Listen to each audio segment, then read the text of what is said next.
Hello one and all, and welcome to this another installment of MTGO Creator Showdown, the show that pits your favorite content creators head to head until we crown ourselves a champion. And as always, I'm going to kick off by introducing myself and that beautiful man in the booth with me. Well, I'm Will Hall, better known on the internet as the Will Hall EXP, and that is Eco Baron, better known as Andreas Peterson. How you doing, my friend? You looking forward to today? Oh, I'm doing great, Will. We did the show maybe like 6 months ago, but I've been wanting to go back ever since. And yeah, the boys are back, and we have a sweet format to showcase for everyone today. I hope you've been working out and those shoulders are extremely strong, my friend, because you might have to carry me a little bit today, because the format of the day is going to be dual command, and we'll get into that and all the gubbins that come with it, because there is a lot to do with it. But first, let's explain what the tournament structure is, because I said we've got your favorite creators going head to head. Well, the way they're doing that is we'll be joining today in round number 3. So that means we've got 4 rounds today that will happen on the stream. We'll be battling it out until we crown ourselves a champion, and they are all battling out for their share of some awesome prizes. So let's have a little look through what they're playing for today. Andreas, talk me through these prizes. Yeah, so as the returning viewer will know, a 6-0 finish will grant you $1,250. If you end up losing the finals, that means, you're 5-0 and you lose this last round, you're gonna bag $750 for your trouble. A 5-1 record will grant you $650, and the bread and butter 4-2 finish means you get 500 play points, 50 chests, and a full complete set right into your Magic Online account. So a lot of dollars to play for today, and yeah, I love it. High stakes Magic. It's very high stakes Magic. I love to see it. If you won 1,250 smackaroos, what would you be spending it on today? I would probably go and buy a plane ticket and go to Eternal Weekend in the US. That would be high on my bucket list for sure. We might see some of the cards today that are transferring across to those formats. Who knows? Only time will tell. But of course, if our favorite creators are also winning prizes, we want you to win prizes at home. Daybreak Games, our sponsor today, they have given me the free reign to give out 120 play points however I like. So make sure you stick around throughout the broadcast, because I'll be starting them randomly throughout. As well as that, though, our other sponsor, Beacon, they've given us a lovely little gift to give away to one of you watching today. It is a Beacon microphone. But before the graphic comes on the screen, do not type the word Beacon yet. Okay, that's the one thing you don't do. It is not live right now. I will make sure you're all fully aware when this goes live. But that is what it looks like. If maybe you want to get into, becoming a creator yourself, starting a podcast, starting some streams, YouTube videos, whatever you're going to get in, you need a good mic. And this is the best on the market. It was going to help everything. It's got some crazy AI in there that helps turn your voice to make it, less British than mine, I imagine is how it would work if it's mine. So, make sure you stick around for that, because there's going to be a lot to play for. But we keep giving you here on this channel, Daybreak Games, they do not stop. So they have got starting right now and going to, I think it's like near the end of October, we've got a new cube that is out, which we're going to get that on the screen for you momentarily, because it is a beautiful one. And by the way, I really love how this is done in an old like movie style graphic, because it is the horror cube, of course, from Flank the Poor. This is, starting all the way up now, all the way up to October 25th. They're your favorite, horror creature types. I've never seen a film with Eldrazi in it, but it's maybe in just Magic's all in our dreams. What's your favorite creature type out of these, Andreas? Oh, out of these is going to be the underdogs, the humans for sure. I'm pretty excited to see how the humans will fare against all of these different monsters. And yeah, I love it. This singleton experience of Cube and the holiday season. And yeah, pretty nice timing, I'll say. I love this. I'm trying to think now, is humans the weakest out of these? They probably are, right? There isn't any big 6/6 humans or anything crazy like that. This is where chat's going to prove me completely wrong that there is. But, that is going to be live now to October 25th. And also coming to Magic Online soon. Well, it's everybody's favorite game put into cards. It is the Fallout set, the Universe Beyond. We might see some of these cards today. I actually own some of these. That is the Walking Blister that I of choice in my Yawgmoth deck recently. Do you play any of these, or are you a bit more of an OG type card gamer? I will say, for my own personal taste, I'm an OG type, but I love to see them across the table. I mean, I love a lot of these different versions coming out of each card. So yeah, I'm definitely welcoming new initiatives. Well, on October 16th, you can get your hands on the Commander decks as well as the Premium Boosters. So if there's any cards in here that you want to pick up to put in your Eternal format decks. Well, this is going to be coming out October 16th, so make sure you stay tuned for when that goes live. I think it's going to be the update this week. So, everything to play for. And this is just Daybreak, knocking it out of the park yet again, adding the cards everyone wants for all their different formats. Which brings me on to this format that we're going to be playing today. It is Duel Commander. And I'm not going to lie to you, I know a lot of different formats. I play a lot of formats myself. I have to know a lot of them to cast a lot of them. This one, it's not really on my radar as much. This is all going to be pretty new to me today, but that's why they paired me with you, Yendrick. You are a specialist in this, so talk me through Duel Commander. Yeah, so let's go through this list here of kind of some quick pointers that's nice to know. So you choose a legendary creature as your commander. Mm-hmm. That commander will now be your 100th card in your deck, and your cards in the deck can only fit that color identity. So that means, if you have a banned commander, you're allowed to play Noble Hierarch, but you're not allowed to play Ignoble Hierarch because Ignoble Hierarch has a red mana symbol on it. So the fact that partners are legal, but you can only cast one of them each game is a bit confusing. So that's why I really want to highlight that right now. So let's say you have two commanders with partner. You can only play one of them each game to kind of balance it out. And yeah, it's 20 life. It's best of 3. So it's kind of a normal competitive setting, but there is no sideboard. I will note that you can actually swap your commander between games if it kind of fits the color identity. I'm not sure we're going to see that today, but that is something you could do in the format. I'm sure we'll be talking about that partner mechanic a little bit later on.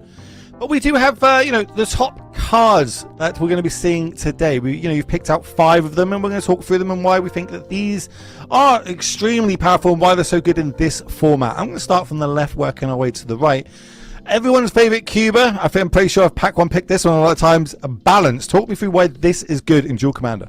Yeah, Balance is a card that is extremely potent if your deck has, ways to make it imbalanced, so to speak. That would be artifacts, that would be planeswalkers, that would be not running a lot of creatures. So you can get some really good one-sided balances fired off in this format. Demonic Tutor, another classic from the good old alpha days. I will say the format has a lot of bans, so Demonic Tutor is not broken simply because the cards you can go and get aren't available, but it's a very, very good consistency card for any deck playing black. Oko, this is more or less the only format where Oko is legal in, so he's going to be one of the absolute best cards here. The most challenging thing is finding decks that are interested in playing both blue and green with the recent banning of Tameo, but yeah, that card is just so strong. White Bloom Adventurer, great snowball threat. You do have to worry about the card can actually backfire because a lot of decks are playing heavily to the board with creatures. But yeah, White Plume Adventurer, amazing card, even banned in Legacy.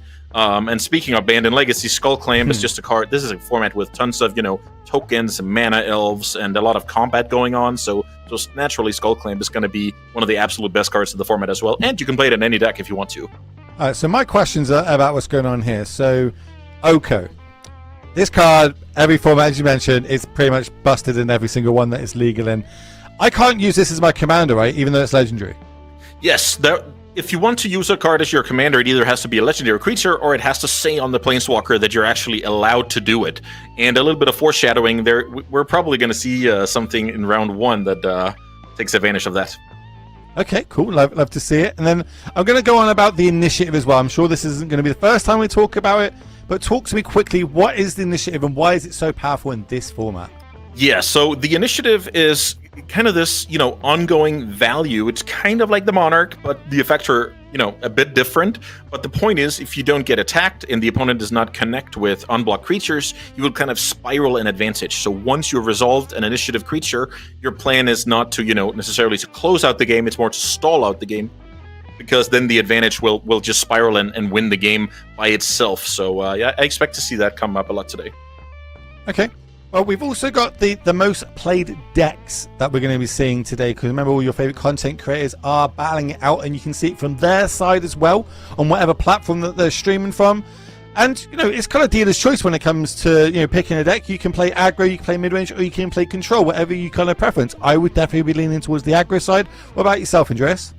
I think, yeah, my favorite deck is actually Yoshimaru as well in this format, but I would also play mid-range for sure. I've picked these 3 cards because I think they represent known archetypes for players that they can use from other formats. So, yeah, it looks like we're down to the game here, Will.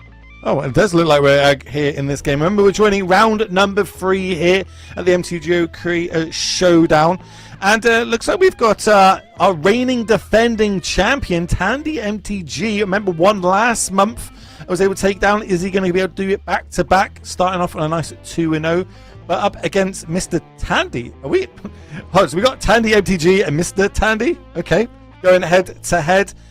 And let's have a look at what they've got as so I can introduce the 2 decks here. It looks like Todd is on a nice Esper Aminatu deck that is kind of this Reanimator style deck that is also using a lot of blink effects from the commander. So when you reanimate with something like, I don't know, Shallow Grave or something, you can blink thanks to the commander, which is also a planeswalker. Coming back to your question about Oko, you can kind of blink your threat and let it stay in play.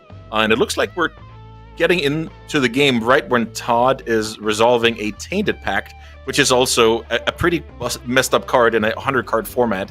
So now Todd basically gets to look for the card he wants. Well, unless it's on the bottom of the deck, right? So he will have to stop at some point. He's exiling cards one at a time here, and as you can see in the top left, that number is only going up. So Todd is not quite happy yet. I want you to talk me through the why in that. Why is Tainted Pact so broken, and what is it currently doing? Yeah, so I would guess the Tainted Pact is now looking for a way to put a creature from Todd's hand into the graveyard, whether that's Careful Study, whether that's Flash, whether that's, any kind of, Shard of Course type card, Faithful Mending. I would guess that that's the point of this one. And Psychic Frog does the trick as well, putting a card into the graveyard. Todd is up against, let me just quickly introduce the deck that he's up against. He's basically playing against 4-color control with Atraxa as the commander. So Atraxa, you get access to 4 nice colors. You're playing nice draw-go type games. And there's even some cool stuff like Dark Ritual and Dream Hall, so you can accelerate out your Atraxa. So this is like an eye-staring contest, and whoever blinks first, let's see. Well, I'm looking at the hands, and I'm seeing Force of Me, that's how we have to refer to that card, and a Swords to Plowshare, which line up really well against Atraxas, Gristlebrand, Psychic Frogs, all these big threats that it looks like Tandy's going to want to bring back from the graveyard. But I'm reading this Tainted Pact card, and I'm pretty sure this has been banned as well in a couple of other formats, because this just seems crazy broken in a singleton format. It is 2 mana, instant speed, find whatever card I want. Yeah, more or less. Sometimes you exile, important cards of your deck. Sometimes the individual card you want is near the bottom, and it can be a problem. So I would say it's like a nerfed Demonic Tutor, and since Demonic Tutor is legal and perfectly fine, so is that card. But yeah, definitely a strong one. Oh, nice draw here from Todd, drawing a Flash. So the point of this Flash, yeah, go ahead. No, talk me through what Flash does and what did we just see happen. Yeah, so Todd is casting Flash here because that's a huge threat, because it allows you to put a creature into play, and if that creature has a strong ETB effect or dies effect, it's going to be very, very strong. Now however, he used it as a bait to hopefully, lure a counterspell out of his opponent's hand, but that didn't quite work. But the objective of this Flash was only to get Gristlebrand into the graveyard, or that was the result of it anyway. But Gristlebrand is... Maybe we can get the graveyards up. We just got a big exile pile at the minute. I think is that 87 cards in the exile? I think it's 37, 37 cards. Yeah, that makes sense. After the Tainted Pact. So here we see the Gristlebrand actually hitting the field after Kadun, tough name, Kadun, failed to find another blue card for that Force of You. Oh, I'm going with Mr. Tandy. Yeah, no blue extra card for that Force of Me. Doesn't have the 5-man luck to be able to cast it. Does have Swords to Plowshare though, but we all know how good Gristlebrand is. And did we just draw 14 cards off the bat here? Unclear if it was 7 or 14. We went down to 4 life, so I'm guessing it's 14. Yeah, that's definitely a great point here. Is it though? Because we use Reanimate, which is also costing us 7. So maybe Reanimate plus draw 7. Yeah, 7.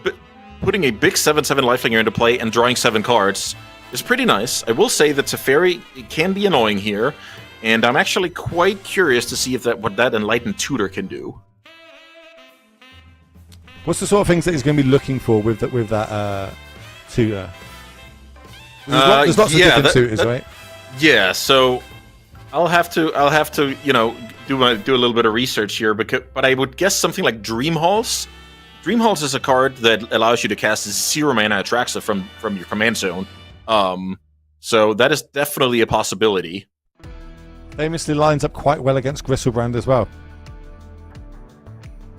So here we see the Animachu, the Planeswalker that is also legal to play as your commander, because it says on the card, basically, the Esper commander, and Atraxa in Kadoon's command zone as well. Let's see what Todd can do here, because, drawing 7 cards is awesome. Looks like... Did Todd miss on land after drawing 7 cards? I guess he did.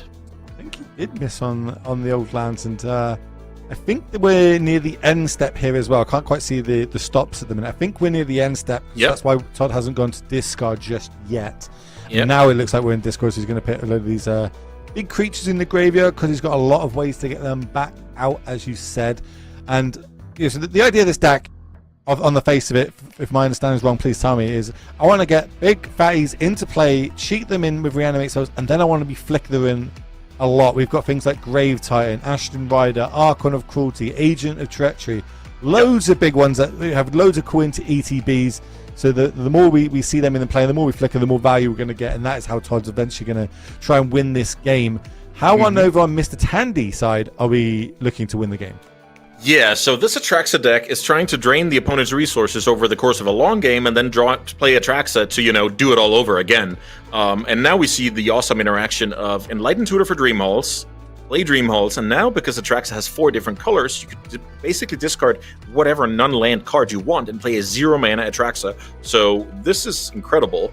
I will say that Todd also has access to, casting free spells here, so let's see. Do you think we're going to see a lot of that today? A lot of free spells? I know that obviously the MH3 has had a huge impact on this format. All the elementals are live in this. We know that there's a force of will, which means all the other forces like force of negations could be around. I saw dazes earlier on when I was looking, before we went live. I was watching Mengu play and was able to get a daze off. And I imagine that must feel great in this format. Oh, definitely. The free spells are awesome here, because this format does not have any, Original Moxen, Mox Diamond, Chrome Mox, Mox Amber. So this is like Mana Elves or, normal mana development. So whenever you can, quote-unquote, cheat on mana, that is just great, because time is money here. So despite, if you force to will something, it's great tempo, even though you lost a card. If you Fury at 2 creatures, it's just great tempo and great value. Solitude, same thing, Force of Negation. So yeah, free spells are great in this format for sure. So, question. You said, time is money. Is there any power legal in this format? Any power? Yeah. Oh, unfortunately, no. I think the 5 cards that I highlighted in the pregame are more or less the 5 best cards in the format. Okay. Maybe a card like Fury would be up there. A card like Source of Plowshares. A card like Force of Will. Okay, so those cards can be extremely powerful, but why are they powerful? Are they powerful because they fit in so many different decks, or are they powerful purely on face value? That card is extremely powerful. Yeah, so I will say that those cards are great in the context, because the format is incredibly fair. So that's just why they're great, because nothing super impressive is going to happen on the other side of the table, and then all of a sudden, when you can kill a couple of creatures with 0 mana or counter your opponent's spell for free, the tempo is just so valuable in this one. So it is 100 card singleton. We get 99 cards plus our commander. That makes the 100. No sideboards, as you mentioned earlier on. So is it just a case of, because this is open deck list, I get to have a little look at my opponent's deck list in this sideboard time when I don't actually have any sideboard? Or would I have done that before the match? How can I utilize that information to my advantage? And does that affect my deck building at all? I will say so, yeah. So when you play a 100-card format, it's just incredibly important to know what the metagame is, because when you know that, you know how to fill out your flex slots, which hands are keepable, because the opponents will show their commander, and of course we also play with open deck list here. So I mean, that's just how it goes. a little bit of technical issues here on my end, but I think I'm back now. So yeah, good, a lot of open information that you can take advantage of here. For instance, if you play against the Atraxa deck, you're not going to keep a hand of 4 removal spells and 3 lands because it's a control deck. So stuff like that can just like in any other constructed format, you use that information to pivot a little bit here and there. So I'm going to talk, why the players are still, I say, shuffling up. So maybe they've gone to the toilet, having a drink, and whatever they need to have a small break before we get back down to the match. Aragon, the king. You know what I mean? I'm a huge Lord of the Rings fan. He is the most played commander today. Why is he the most played commander? What makes this card so powerful that so many players have been gravitated towards it? Yeah, so great question. So this format is pretty heavily managed when it comes to bans. People love blue decks, so I think right now after the Tamiyo ban, Aragorn is just like the next card up when it comes to blue strategies. You get access to the Jeskai colors. You can play all your, good white removal, blue card draw, blue counters, red removal. It's kind of the 2 best colors for removal. So I think that it just lines up well with the format being very creature heavy. And then on turn 4, you jam the Aragorn and you become the Monarch, and hopefully you can, stabilize and win slowly but surely from there. So that's like the strategy of that deck and why it's just a great deck. It's when everyone was talking about Aragorn, and I've had a lot of the creators have been talking about this online before this weekend's event. When everyone was talking about Aragorn, I thought they were talking about the other Aragorn, the 4-mana 4-colored one that has whenever a certain color type of card is cast or enters the battlefield, something happens, something gets +3/+3, or you draw a card, or you get a creature. So I thought, that seems pretty good to me as an outsider looking at this dual commander. That seems pretty powerful. This one being able to give you the Monarch, maybe it's a little bit more over the edge. Yeah, Monarch, Vigilance, Lifelink, even unblockable. When you're the Monarch, your whole team is unblockable with that card. So let's say bad becomes worse for the opponent if they don't, get back the Monarch immediately. And yeah, life total is also huge in this format. I will say that with 20 starting life, this is not your regular, 40 life point, I'm going to have 10 turns until something bad happens kind of format. This is something where, the snowball is real and people are trying to attack your life total early and often. So I'm looking at Todd's list here. Commander is a name I cannot pronounce. Animitian? Am I saying that right? I think I call it Animatsu. Animatsu, the face shifter. Fate shifter. Let's go with that one. I'm just going to call it Fate shifter. Are there any other planeswalkers that I can use as my commander? I don't see play, let's say. Yeah, great question. I'll have to get back to you on that one. I don't have one at the tip of my tongue just yet. All right, well, it looks like we're joining back to this game in turn number 5, and it's actually on the stack. Look, we're casting it over on Todd's side. So Todd being Tandy, MTGO top of our screen, our reigning defending champion of the MTGO Creators Showdown, is a game down though, so it does need to win 2 back-to-back. As we see Sorum's Ransom now going on the stack, and then a Force of Me goes on the stack to that, ditching blue card for it. So, okay, by the time everything's said and done, looks like we are going to get a command on the battlefield, and we do. It even looks like it was cast for 5 mana, which means this was already attempted, and then from the command zone, it now costs 2 extra mana. That's an important one to think about. Also see here, it can actually virtually untap your land here by blinking your land, so Animatsu can do a lot of things. You can also set up miracles on the top of your deck. If you +1, you draw 1 and put a card back. So let's say you have something like a Terminus or a Metamorphosis Fanatic. Then all of a sudden you can set it up on the top of your library and do some good things. Yeah, I like that. Blinking our land means it comes back into play untapped, which means we've got the 2 blue mana up. Even if we didn't have Counterspell, we could be repping that we had Counterspell, and we've got to play round like that card is over in Tandy MTG's side. As looks like we drew Grief for the turn, and now we're going an extra card deeper, find that Watery Grave, and I think we discard it, right? Yeah, we put it back on the top. It says draw 1 and put a card back on top, so that's what I alluded to when I talked about setting up miracles. So now it's just like, you're filtering your hand a little bit, you can say, and then I guess with the Surveil land, you actually get rid of it for good. Yeah, we can just put it straight into our graveyard, and we can see that we now got the graveyards up for you all. Cling to Dust is in that graveyard. That can be used a little bit later on. Remember, instant speed, delve, I think 4. We can exile a creature, gain 3 life, or exile a non-creature card to draw a card, which is going to be good when it plays into our instant speed effects that we want to happen. As we're going to just do a little bit of cycling here. Finds us a Polluted Delta. Cryptic command. No, okay, now I'm in this format. Let's go. Yeah. Let's go. This format has just got a new player. I will also say, with Animatsu, if you have, let's say, a Griselbrand in your hand, you can put it on top of your deck, then you can surveil it away. Like, it's also a way to, build your own entomb, so to speak, with that card being banned, but you're still very much in the market for putting big creatures into your graveyard. Here, Olisdust is doing pretty good work when it comes to the draw-go situation. And of course, you have a Planeswalker in play, so it's going to be advantageous for Todd, this whole draw-go situation. Yeah, that clings to Dust is, as I said, it's end of turn. Like, if not, I'm drawing a card end of your turn. Do you want to use any resources on this? No, cool. I get an extra card out of it. That card was Grave Titan, and we're going to start off with this Grief. And this seems like a really great hand currently for Tandy at the top of our screens, because if any of these spells resolve, it's great for us. If it doesn't resolve, we've got 2 Reanimate effects in our hand as well, so we're going to be eating these resources up no matter what as the longer this game goes.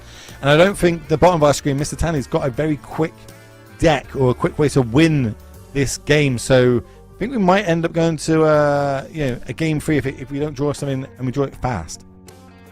Yeah, definitely. It's a great place to be, where if your cards resolve, great. If they don't, you're also just fine. I will also mention a fun fact that the Animato being Esper lets you play with Unburial Rights because the flashback cost is white. So all of these small situations, maybe you could find a better Dimir card, but if you play Esper, you have access to different, cards in your deck. And with cards like Wasteland being banned, the punishment for playing more colors is not necessarily that big. So a lot of small stuff going on here. Here comes another stacklet. So Grief on the stack, Memory Lapse, counterspell the Memory Lapse. Again, eating more resources, don't have enough mana for any of these other cards in our hands, so Grief is going to resolve. We get to have a little look, take any of these of our choice. What do you like taking here? Yeah, so when Todd is having a look at his hand, he must ask himself which of these cards are more likely to, for his opponent to get back into the game. Also, Atraxas coming slowly but surely. And I mean, a card like Damn is definitely not going to be it. Wow, interesting. So this is actually Todd going for the land drop, basically. We get to get 2, right? Because we also get to flick the Grief. Okay, so we get to do it twice, of course. So yeah, the first Grief, let's say there's a Source of Plowshares or whatever in there, you want to, clear the way, and then you do it once more. And because you don't have the counterspell anymore, Cryptic Command is actually a way to get back into the game. So taking away the land drop from Lore Unrevealed, and taking away the Cryptic. So now... Hey, this is brutal, right? Because if we can't deal with this Grief, every turn we're now getting griefed. We're just going to flicker that till the end of time. So now we've got to use this Dam, which is great. Now it's in my graveyard. I can get it back, or I can cast the Grave Titan, or maybe I can even do both in the same turn. This looks like exactly what Todd wants to be doing. Maybe he whiffed a little bit too much in that first game. This second game looks to be great, as I'm about to eat my words. Balance. Yeah, let's see what this balance can do. I will say, with a Planeswalker in play, I guess that dies to Prismatic Ending, which is good.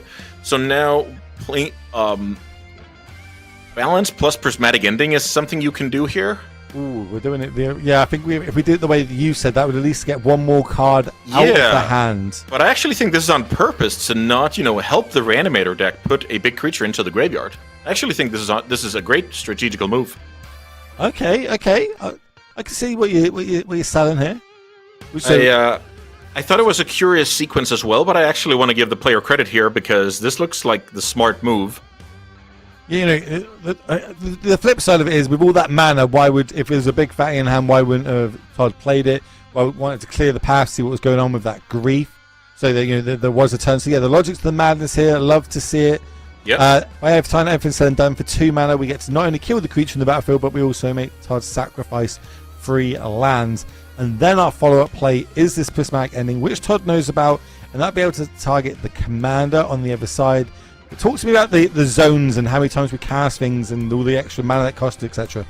Yeah, so now Animatsu goes back to the command zone. You can choose that if it gets exiled, which is, unless it's something like, a Parallax Wave or Palace Jailer, then you maybe want to risk it and leave it under there. But otherwise, you return it to the command zone. And now next time Todd wants to cast Animatsu, it costs 2 more mana than previously. And I think that's up to 7 now. because when we joined the game, he just cast it for 5 mana. So I think it's going to be 7 mana now. But the land off the top means that the Grave Titan joins the party. So I'm trying to think of the sequence in here. Like we could have reanimated with either those 2 cards in our hand, got the Grief back. We know about the Dam. Dam's got 2 sides to it. So 2 mana removal spell or the 4 mana Wrath effect. Why are we playing our Grave Titan? Is this to force the Dam straight out of hand, or? Yeah, I think with the Dam being in the picture, we are going to have to, present multiple threats anyway. So this just uses our mana slightly better. When we draw land number 6, we can tap out for a Grave Titan, and then if we draw another land, then we can actually double spell next turn, which is important. So it's just a matter of, using as much mana as possible and looking into the future a little bit. All right, well, here comes the Spellbinder. So I'm very interested to see what this spell seeker is going for.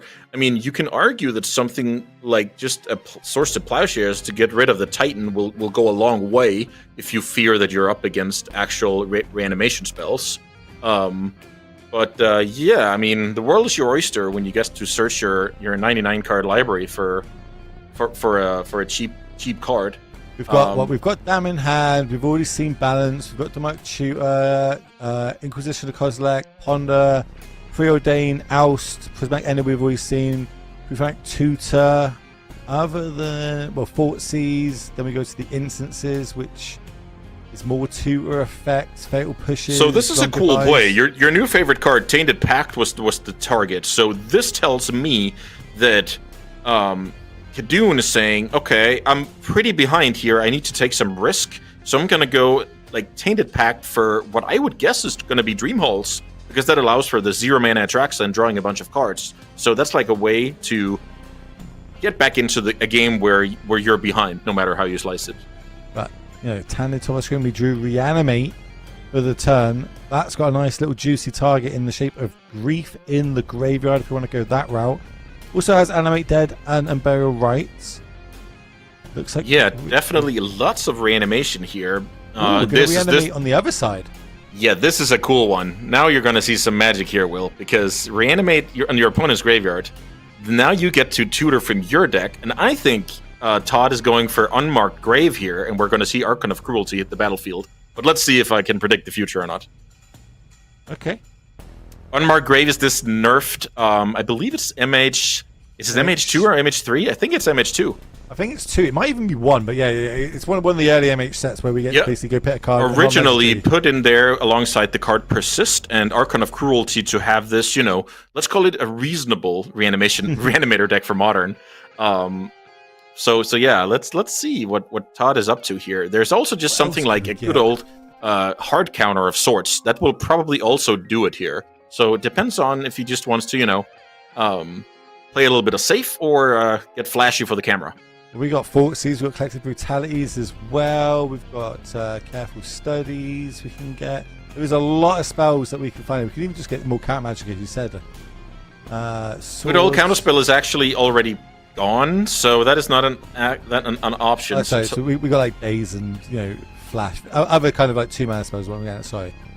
So yeah, I expect the. Let's see. I'm trying to study the list here as well. Is Unmarked Grave not even in? Oh, it is in there. Okay. We also got Shallow Grave as well. If that's Shallow Grave. That reanimates the top creature of your graveyard, and I think we're doing fine in that department. It's mainly to find something that allows the Animate Dead to be awesome here. Talk me through so at the minute it looks like Todd is extremely ahead.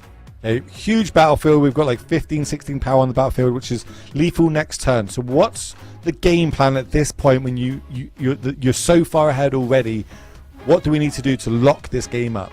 Yeah, so when I'm ahead, I like to play a bit conservatively and kind of slam the door on the opponent. But the card Counterspell was actually the answer to that question. And because that is not there, Todd needs to get a little bit creative here. And maybe there's a better creature than Archon to go and get. But keep in mind that we can only tutor for non-legendaries, so we don't just have access to whatever you want here. There's also a card like Runescarred Demon, which is a demonic tutor when it enters the battlefield. I don't know if that's better or worse than an Archon. No, Archon just seems so good, man. Archon's very strong It because just seems so good. a way to get out of this is, from Todd's opponent's side of the table is to... Oh, he actually goes to the Runescarred. Okay, this is sick. So talk me through Runescarred and all the Yeah, Runescarred Demon is basically a 7-mana 6/6 flyer, and when it enters the battlefield, you Demonic Tutor. Its ETB trigger is a Demonic Tutor. So now Todd uses his Reanimate to basically get a 6/6 or a 5/6 in this case, because of Animate Dead, and whatever card from his deck that he wants in hand.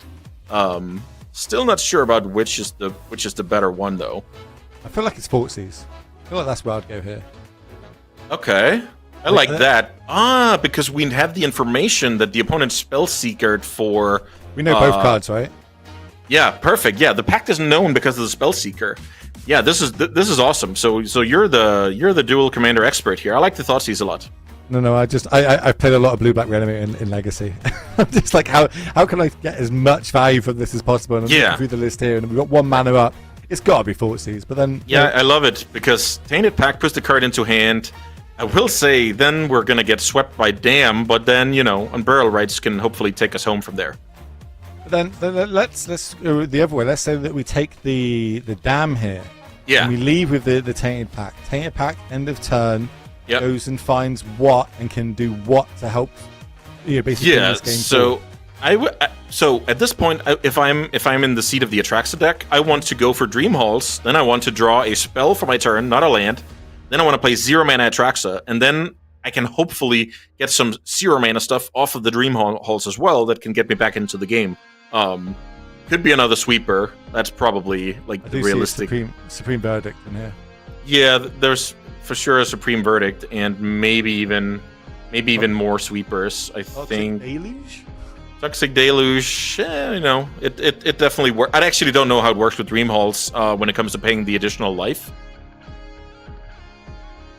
Probably going to be a 0 always, but I'm not sure about that one. Still going forward the clicks right now, so here comes the Demon. Now we get the tutor effect as you spoke about, so any card we like. And now, let's see if you can also predict the future here. This would be a nice Thoughtseize. I suppose we could get Inquisition as well, because we know that cards in hand are under yeah. Definitely. Good way to optimize here. No need to take... Well, what I'm saying is we take pack in response, take pack, just find something with CMC 3 or 4 or more, and then you can't take it. Okay, got it. So if the Dream Halls plane is actually, then it's a bad time to try and save 2 life. So yeah, Thoughtseize here, perfect play. And now it's up to Khadun if there's any response to be made here, or it's simply, just doesn't make any sense to respond here. I'm trying to think of the advantage to doing it or not. Would you fire the pact off? Or even let's say you're over on on Tandy MTG side. You see Dam, you see Tainted Pact. Which one are you picking, knowing that one of them can sweep your current board, the other one potentially can get your opponent back in the game?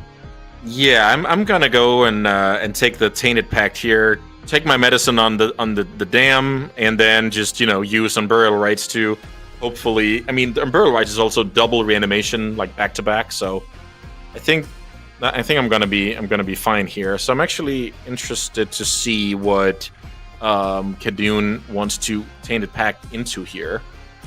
I'm having a little look. What else is in the deck? I'm just saying there's no Force Spike or something crazy like that we could go and find. I mean, that is technically a thing. Spell Pierce, maybe. Sometimes Spell Pierce is not in that deck actually. There's Mental Misstep. There is also a Veil of Summer we could go and get. Okay, well, then there's a lot of good answers, and this just makes sense. Are they good enough? I mean, this is about giving ourselves a fighting chance here. We're incredibly behind. I really like going for the Veil of Summer, because Veil of Summer, the cantrip effect on Veil of Summer could be anything, and we really need the help here. Yeah, so opposed to just countering this one spell, this is ideal. It counters it plus draws us a card. It looks like Brainstorm, so we're going to go hide a couple things. This is cool. This is very cool, because now we can not only hide our best card, it also looks like, wow, this is going to be amazing, Will, because now we can hide a sweeper, then we can Dark Ritual out Atraxa, and then we can maybe play from there. I don't know. Oh, no, yeah, I like that. I didn't think about Dark Ritual. I thought, oh, it's just a couple of dead cards and 2 sweepers. But no. Dark Ritual is awesome. That is like a way to accelerate out Atraxa in a format without, mana acceleration. And it's good because it buys back so much value. So we left the dam in hand because we already knew about that over on Todd's side. I think that's clearly the take here. So which one would you reckon you left on top? Dark Ritual for the Atraxa, or you think we left the sweeper on top?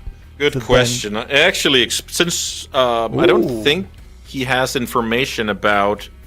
Yeah, this is interesting. Why did we take the spell snare there? Yeah, interesting run out. So now with double sweeper, let's see.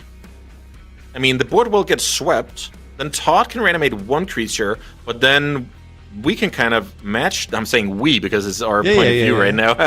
Then we can match that with a 7/7 that draws like 5 cards. So I guess the option here is we can Burial Rites the Demon back and go 2 up another 1-drop, potentially? I'm trying to get my head... Why did we get rid of... Wow, that card is huge, Will. I'm sorry to cut you off there. Wash Away, talk to me. The Wash Away is this weird card that's basically a 1-mana counter your opponent's commander, and it's also just a cancel. So you can choose to pay 3 mana, counter everything, but for 1 mana it counters the Atraxa, which is going to be a very, very nasty surprise here. What a draw. I would imagine that's the best draw in the deck. Yeah. Essentially, that's what Mr. Tan at the bottom of our screen think that might be what we could go and actually find now from this tutor. We don't reveal it, do we? So we don't actually know it's a blank card. That is true. A good way to get the best card in your deck is to trigger Runescar Demon on ETB. So that's a great point here. Force Negation being an interesting tutor target. Force Negation famously can stop Supreme Verdict, right? It cannot. You're thinking about Mindbreak Trap, probably. That's what I'm thinking. Mindbreak Trap. I remember that from 8 years ago in Vintage. No, it's what's the 3-mana creature? That's the one I'm thinking of. The spirit, blue-white. Yeah, Spell Queller. Spell Queller, there you go. Yeah, Spell Queller can also do it because it exiles a spell. This is brutal. Wash Away on the Atraxa after a Dark Ritual was invested, and now reminder to everybody about the rules of this format. Now Atraxa is a 9-drop, and that's a long way from now. So, well, in for a penny, in for a pound. If you're gonna pay 7, you might as well pay 9 for it as well. Just a land here, though, for Todd. Gets to turn that big demon sideways. That's 6 damage coming across, dropping down to 8 life. We know there is an answer in hand, but Todd doesn't. Does exactly. have option to another reanimate effect, though, from the graveyard with the flashback if he wants to go that route. That was exactly going to be my next point. Todd does not know about the second sweeper, so flashback on Burial Rites on the Grave Titan is probably on the cards here. Wow! Okay, Todd is a magician here. He goes for the targeting the grief. Well, it makes sense, right? Because it clears the way, plus you've got lethal on the battlefield. Like, you're pitting your opponent on a top deck now. You need to top deck a removal spell and do it right now. A mental misstep is not it. We're going to a game number 3. Oh yeah, this is awesome. Todd really playing patiently here. I will say a card like a removal spell for the demon here could really slow down Todd. So it wasn't all upside to clear the way, but I do agree with you. 6 plus 3, that is going to be lethal. So Todd decided it was better to basically force the opponent to find the magical draw rather than overextend with a bunch of creatures. So and it worked out for sure, and he earned a game 3 for his efforts.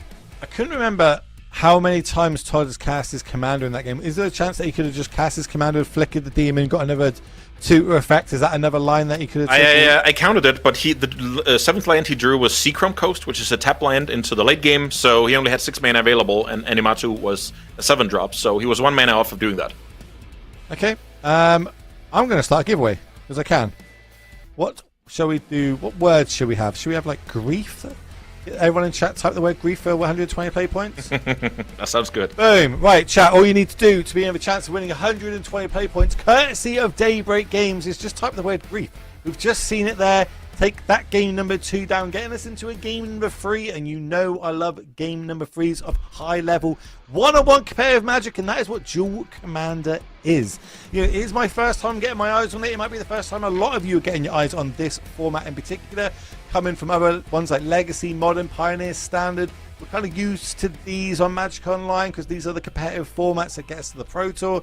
This one, though, there's a lot of money on the line this weekend for a lot of the creators, and we want to give more back to you, and we're going to do it in the form of these play points. Andreas, talk to me. If you were playing this weekend in this format, what deck would you be on?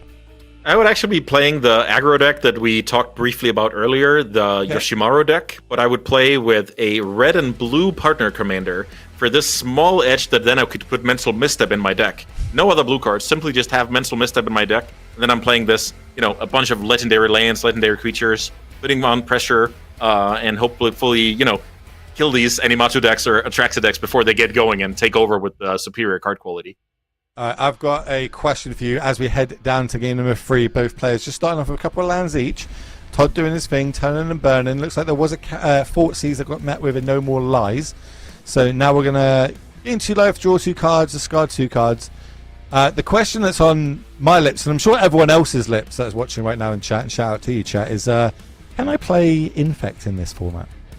It turns out when I studied the deck lists this morning that somebody at least thinks that it's possible. There's an Infect deck signed up. I don't know how it's doing, but I noticed that it was basically a mono-green Infect deck with all Infect creatures, pump spells, etc. So yeah, I would say a lot of things are possible in this format. Production, can we find out who that champion is and get that name to me ASAP with the record, please? Because that sounds like a deck we need on screen. As we get to this matchup, I think this is going to be a bit, we're going to settle in for a bit of a mid-game to a longer game here. And one thing that is I feel like is face-up value right now, as we see the commander enter the battlefield, is there's a lack of combo in this format. Yeah, I would say in general, I think this Animatsu deck is the closest thing to it. There's been people experimenting with different Nadu builds as well. There's a lot of consistency cards between Worldly Tutor, Sylvan Tutor, Court of Calling, like bunch of stuff that tutors for these different bullets. So yeah, Nadu is a thing, Reanimator is a thing, but in general, I will say with the ban list that we have in place, with so many broken enablers being on that ban list, it's basically an invitation to play fair, whether it comes to aggro, mid-range control. That's just going to be the most successful decks, but you can get creative, like whoever thought about this Animatsu Reanimator deck, and definitely also do some damage. If anybody comes into our feature match playing Nadu after the summer that we've just gone through, I'm going to have some serious words. I'm just throwing it out there. No one wants to have a little hissy fit, but I feel like we've all been punished enough by that card in the last couple of months. As we're just going to go surveil land, draw, get our third land drop down. Todd knew he was drawing this one with the Priest of the Fell Rites off the powerful Planeswalker being able to basically set up the top of our deck. And now we're going to start filtering a few more cards. Gain 2 life, draw another 2 cards, ditch another 2 cards. And what's the main plan here? What's the main thing we're looking to get out of? Yeah, so whenever you see a main phase instant getting cast, it says a lot about your hand, right? So here's Todd really wanted his 4th land, and he gets there and is able to develop the Priest as well. So he definitely got what he came for. That Faithful Mending was, I believe, returned to the top of the deck from a memory lapse the turn before. Also, I can't help but notice Todd has quite a few cards in hand that combos with, the Blink -1 ability on Animatsu, like the Tithing Blade, Oath of Kaya. So that's kind of what when you play this format, you basically build around your commander when it comes to synergy and colors, of course. And some decks do it more than others. I will say this Atraxa deck does not necessarily build that much around Atraxa. It's more about having access to 4 colors and a powerful late game. So our hand's not looking too great. That sounds ransom, makes it a little bit better, but we're going to try and go for 3 cards deeper while we can. Yep. One of them being Up the Beam, so that's quite a good one. And that's the first mana rock that we've seen so far today. And even when I was watching some of the other streams for in live, that's actually the first one I've seen in total. An Arcane Signum. Why don't we see too many mana rocks? And talk me through what a mana rock is for people that don't understand. Yeah, so mana rocks are generally these artifacts that, you take off a turn, you spend 2 mana, but then the next turn you're going to have more mana than you otherwise would have. So I think that's just a sentiment to how Magic has developed, and this format is no different. People are playing more creatures, people are attacking you faster, so simply tapping 2 mana for a mana rock is not as great as it used to be, but Arcane Signet can add 4 different colors, so that one kind of gets the nod, but classic ones like Signets and Talisman, less so. But the shields are down, in quotes. We know there's things like Force of Will and Force Negations around in this format, but the shields are down and the priest is on the battlefield without Summon Sickness now. So we need to get a big valley in that graveyard.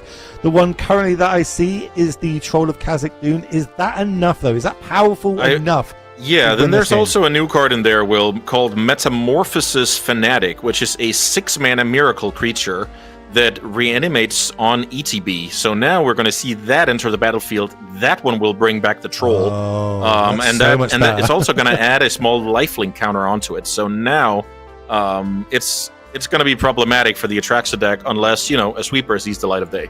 Ooh, yeah, I don't know how I missed that card. That seems great in this matchup. That means we just added 10 life linking power to the battlefield for the sake of one creature. Can we follow up here? Well, we're going to start off with the Sauron's Ransom. It's been a while since I've cast this spell. I believe your opponent gets to put them in 2 piles. One face up, one face down. Yeah, a little bit of mind games, all the way back to Fact or Fiction. Then it was Gifts Ungiven. Also a little bit with Intuition. I love these kinds of cards. And it's especially, potent in these control decks that want to pass the turn with mana up. But now, this is not really... This is more of a desperation Sauron's Ransom than a nice one. So now there's a little bit of mind games going on as Todd is rotating the cards a little bit. So I believe we see Swamp and let's see what the card behind Animatu is. Is that the take the extra turn card, I think? Yeah, it was a Nexus of Fate because you see it got shuffled back in there. The 7-man. That's why it was M something card. Okay, I noticed that. The fact that I still remember what that card did, just off the sliver that we could see there, that card still gives me haunting memories. But we do find ourselves at Belfic Strix, which is, half decent in this one. None of these 2 creatures have got trample. There is no way we are ever blocking the Troll of Khazad-dûm, but we might be able to at least get one of them off. And it gets us a card deeper.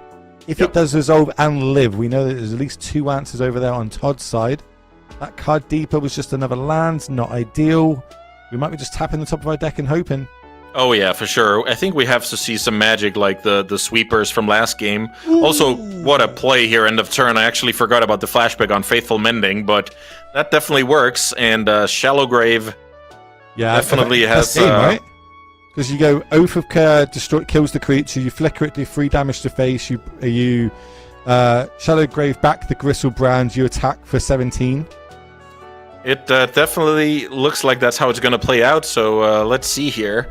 Also I don't know if I mentioned it earlier, but if you Shallow Grave a creature, which is supposed to, get exiled end of turn, then if you blink it with Animatu, you just get to keep it. So let's say this game was actually, going to get a little bit close, then you could just keep that Gristlebrand around. So it's not anymore.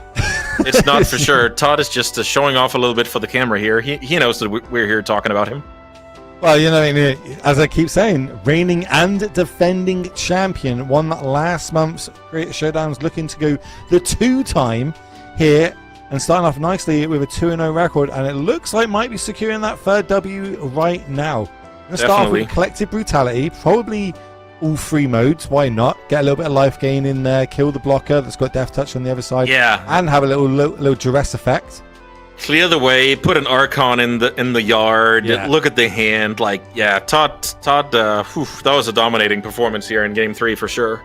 That was just a great sequence, end of turn, drawing those 2 cards. Those 2 cards were just picture perfect for him, and that makes he secures the W and goes to a 3-0 record. Remember, that 4th win is what all our creators are trying to get. As soon as you get that, you're in the money. That's where all the prizes just get better and better from an out. But if I know Todd wants to go now 6-0 again. He wants to go that 2-time and be the first creator to ever do that. Yeah, that'll be huge. Because this is a dual commander, realistically, 100 card formats go pretty long. That was a pretty grindy matchup. I'm going to go out on a limb here and say that we don't have a backup feature match. I'm going to wait for someone in my ear to tell me if that's yes or no. And while we do that, maybe we can remind everybody about the new cube that's coming out on Magic Online. That is out right now, that all you beautiful people at home can take part in. It is the Horror Cube. Talk me through this, Andreas, and what you're experiencing this. I know you're a big cube enthusiast. Oh, for sure. Any singleton format, I love it. It's the same with Dual Commander. It's about, putting together a puzzle, trying to study what's available, and then, just experience and try and be creative with it. That's the big word for me. It's the creativity. That's also when I'm building my Dual Commander decks. The last, 7 or 8 slots, I'm going to go in a deep gatherer search, I'm gonna find a hidden gem. And I imagine like any cubes are the same, right? These people put a lot of energy into building these cubes, so I just can't wait to see who will come out on top here. As I said, I'm rooting for the humans here, but it looks like they're at a they have bad odds here. They do have bad odds. So if you're watching this at home, you can also take part in it up to October 25th. And humans in their chats point out humans. Well, humans, that's what turns into werewolves and vampires. You need humans for basically everyone's a bully on, as you were saying, because they're not the strongest creature type. When they're left to their lonesome, they definitely need a large number of them to be able to go. Shout out to when that humans deck was the 5-color humans in Modern was playable. I miss that deck so much. Anyway, I'm going down memory lane. I didn't get word in my ear that there's a backup feature match, so I guess that we're gonna be taking a break momentarily, and then when we come back, we're gonna have round number 4 here of Duel Commander. There is a giveaway happening, which is gonna, if you want to be part of it, you need to type the word grief. Type the word grief in chat, and you'll be in the chance to win 120 play points, courtesy of the beautiful people at Daybreak Games. So if you haven't done it yet, make sure you type it, and you got to be here when we pull the winner. 'Cause if you're not here, you don't know you won. No one's gonna message you to tell you won, and you're gonna be out. Maybe your own horror cube, because that's ideally exactly the amount of play points that you need for it. So on that one, I'm Will, that's Andreas. We're going to step out. We're going to put back for round number 4. Don't go anywhere. See you shortly.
Welcome back, ladies and gentlemen, to the MTGO Creator Showdown, the show where we pick your favourite creators head-to-head, battle out until there is only one winner, and then we're walking away with some awesome prizes. It could be ticks, it could be full sets, it could be cold, hard money. But, you know, this is a format, it's not really my thing. I'm more used to other formats, so we need to get someone in to carry me.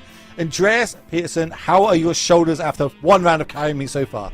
Not a problem at all. I don't have to call the chiropractor. I'll be just fine, Will. I'm enjoying myself, and you even nailed some cool lines, so you're learning fast.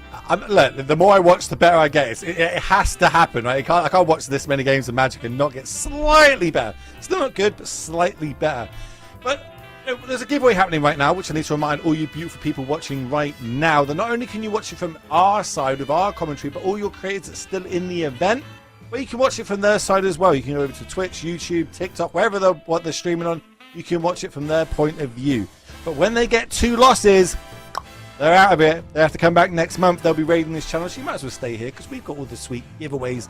And right now you need to type the word grief in chat. If you type the word grief, you'll be able to win. You'll be able to win 120 play points courtesy of Daybreak Games. And I'm going to pick that winner right now because I can. So let's just let me type the magical words.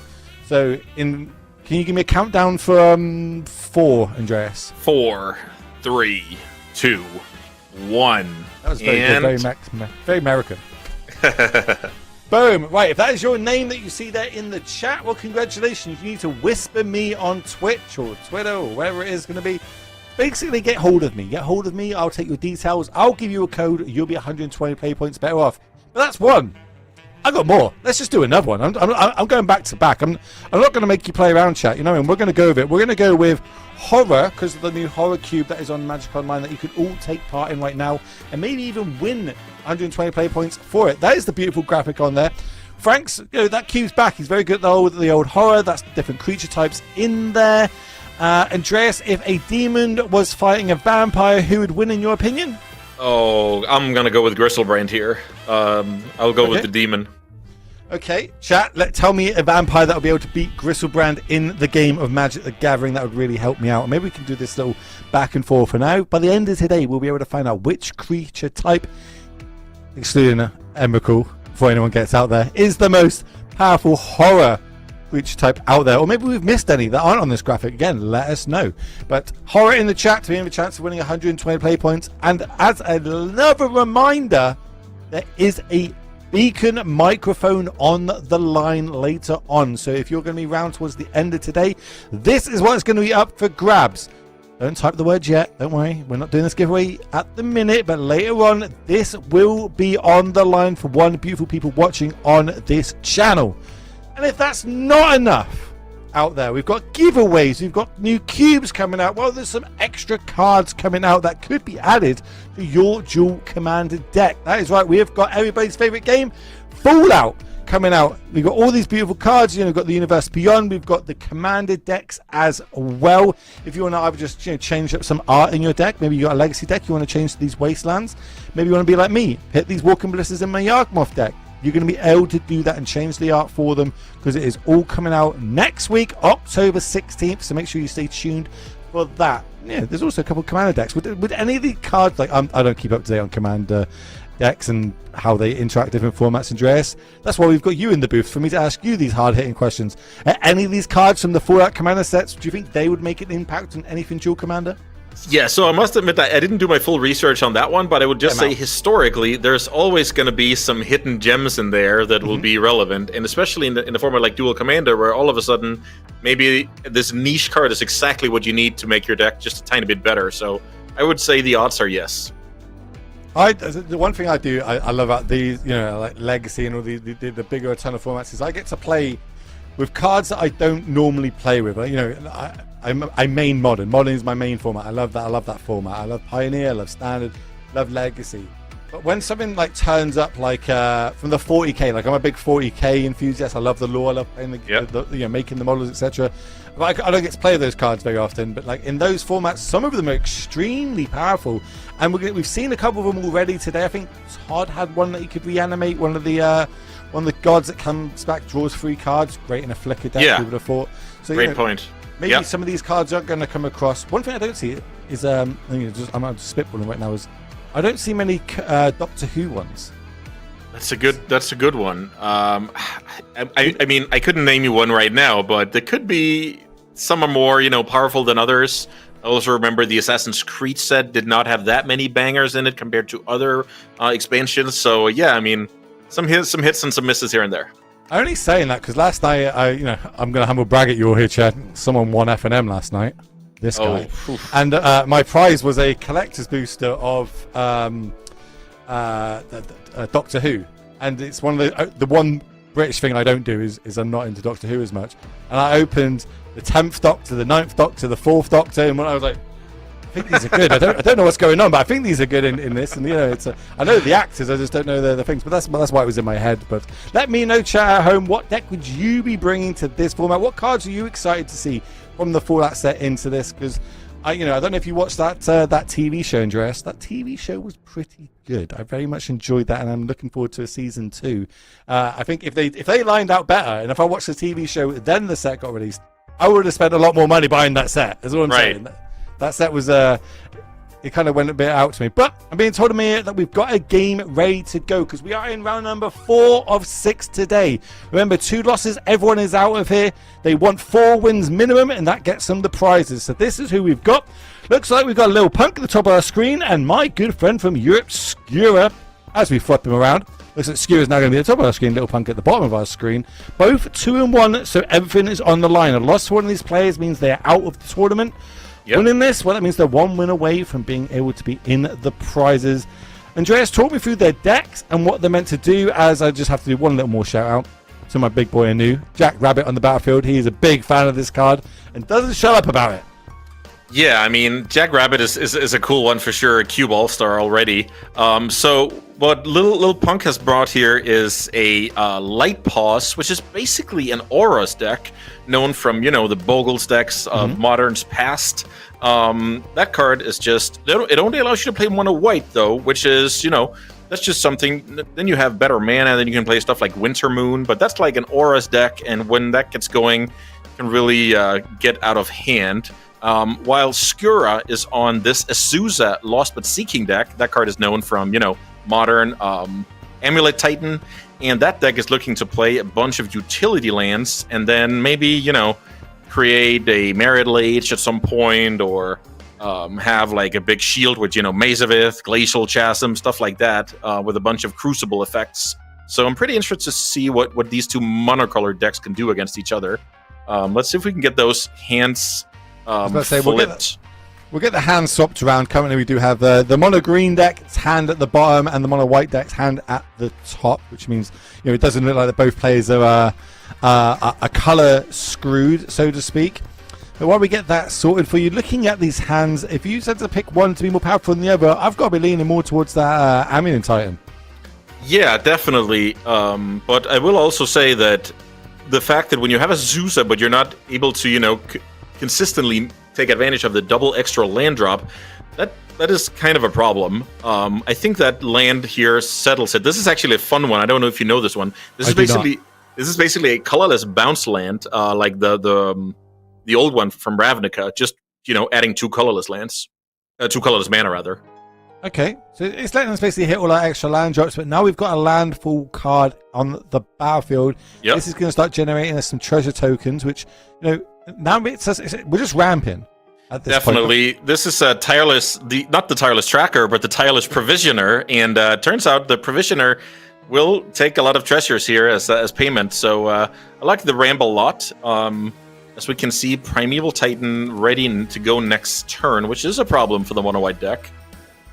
So I'm looking at over on Skura's hand. We've got this Archdruid's Charm. So for 3 mana instant, we can choose one of a couple of things: destroy target artifact, enchantment, put some +1/+1 counters, and fight. Or we can go find a creature or land, reveal it, put it into the battlefield tapped if it's a land, otherwise put it into our hand. Now, we've got a lot of mana, and I imagine there's some big things that we can start playing. Are we firing it off this turn? Are we going to try and set up with the Primeval Titan and get even more land on the battlefield before we fire that off? What do you think the opportune moment for that is? Or do we need to save it to destroy a pesky enchantment on the other side, like this thing on the ice? Yeah, definitely. Lots of these charm cards. Historically, you have so much different agency depending on what the opponent does here.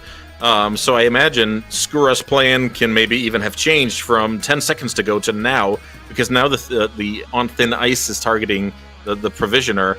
I'm pretty excited to see what he goes for here. I will say Primeval Titan is awesome because you can go and get, let's say Dark Depths and Thespian Stage, or you can go get something like the name is gone right now when you can't get attack damage. You don't take damage. Glacial Chasm. I was thinking the Labyrinth of Liz or Lith or something, wasn't it? That's the one I was thinking of. Yeah, I mean, the opportunities are kind of endless here, so it depends on how much pressure you're on. Also pretty cool that the Jackrabbit is just straight up better than your commander if you can just power it up, right? It's kind of funny that you can play your commander turn 2, but Jackrabbit was a better one because if you pump that up, you're going to get more smaller rabbits coming out of that one. Yeah, it's looking pretty jacked, as you say. Thank you, I'm here all week. I'm looking at these lands. Blast Zone looks like a nice one. The Seiju, if there's a way to bounce that back to the hand as well. Also, Dust Bowl. Yeah, that's a classic one. In a control matchup, just imagine the Atraxa deck we just saw last round, but you're getting Dust Bowled every turn, because remember, Wasteland is not legal in this format, so if we want to attack greedy mana bases, we have to use cards like Dust Bowl, we have to use cards like Harbinger of the Seas, like Winter Moon, and stuff like that. So this format is a bit different, so that's why an old gem like Dust Bowl will see the light of day. Okay, well, we went and gone and get a Hallow, so that means we can regenerate a creature for 1 green if needs be.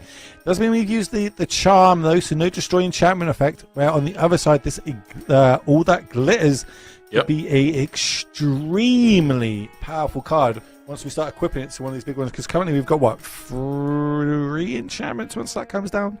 Yeah. Potentially more? Once that comes down, and also worth noting, it even counts artifacts. So let's say I saw there's like Ancient Den in the list. You saw the Soul God Lantern.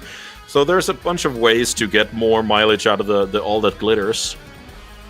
But this is the big one for Skura. Like, I don't even have the imagination to see what he's going for here. So I'm just going to see what the Master does here and then try and make sense of it afterwards. I feel like it's got, like, if it was me, I'd be like Blast Zone on 2 is where I'm aiming. I need to survive to Blast Zone on 2 because then I can sweep a lot of the board. Yeah, there's going to be a few little pesky rabbits, but that's fine. That's a hearsay. Doesn't really care what that does. But it does have an option to a lot of them. 52 lands in the deck to choose from. I will say that with no evasive stuff on the side of Lil Punk, it is very... Oh, I have Ugin is a big one. I actually forgot about that one. That's like that's like a land that in itself only needs like 7 mana to do something, whereas a card like Dark Depths needs the best friend, right? So we're just going to look into what kind of Eldrazi we're working with here. I have no idea what that card was that was just drawn there for Little Punk. I'm sure we'll find out if that does come down, though, if it's going to be relevant. Yeah, that is like an anti-sweeper card. I believe you can pitch a white card to give all your creatures protection from a color until end of turn, so that could, push through damage, that can counter a damage-based sweeper, can do a lot of stuff. That was back when we used to put white writing on white cards and could not read it to save our life. It's like, I'm glad that we changed it up a bit. We started going to black writing, so at least things are a little bit easier for us old mere commentators.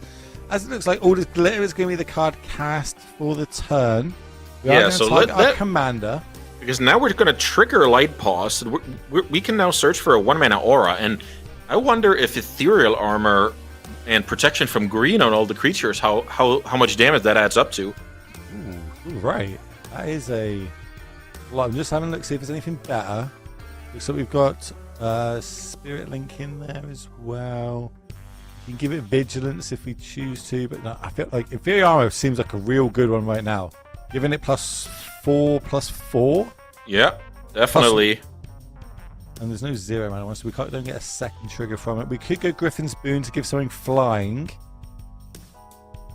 But with what you said, being able to give everything protection, how much damage should this be? So that'd be another 9 to that. So that's 9, 10, 11, 12, 13, 14, 15, 16. I think this might be lethal. Yeah, I have my calculator says the same. And you have an extra white card to pitch to the mantra. And then protection from green, Primeval, Daybreak Coronet. That is for sure a decent one as well. We still have 16 here. And you can even attack with the Mutavault. Yeah, but I was about to say, like, I think that was kind of dealer's choice at that point. There's so many different cards that we could have gone and get, but giving it First Strike, Vigilance, Lifelink. But Will, we are sleeping at the wheel here. The Glacial Chasm will prevent all of it. So the Glacial Chasm. The Glacial Chasm is this land with cumulative upkeep that says creatures can attack and you don't take any damage. So we got excited there for not a lot of reason. Yes, okay. This definitely is a card that we'll not play with. This card seems pretty good. Ice Age, premium upkeep, pay 2 life. Yep. Yeah. Okay. Definitely. So now we also see why the Yavimaya Hollow was tutored, because this allows Primeval Titan to attack into bigger creatures while still getting the ETB without Primeval Titan dying. So this is where we see the mono green expert going to work here, time walking the opponent with Glacial Chasm, and now getting things going with Primeval Titan. Echoing Deeps. Do you know that card? Echoing Deeps. It's basically like a Vesuva, but you copy a land from your graveyard. So with the Glacial Chasm just having hit the graveyard, now getting copied, and all of a sudden, Skura is protected once more. I'm literally looking in the deck right now to see if we've got any kind of land destruction type cards. Doesn't look like we've got any, at least not in our land base. Maybe weird to have them in our creature base. Yeah, Winter Moon is a hate card against Azusa. I will say that card could be incredibly potent, but it doesn't really help against the Glacial Chasm. No, it looks like we're kind of... I wonder if Skura has any life, life gain in his mana base. White Orchid Phantom would be able to deal with it. 2 mana, new one from MH3.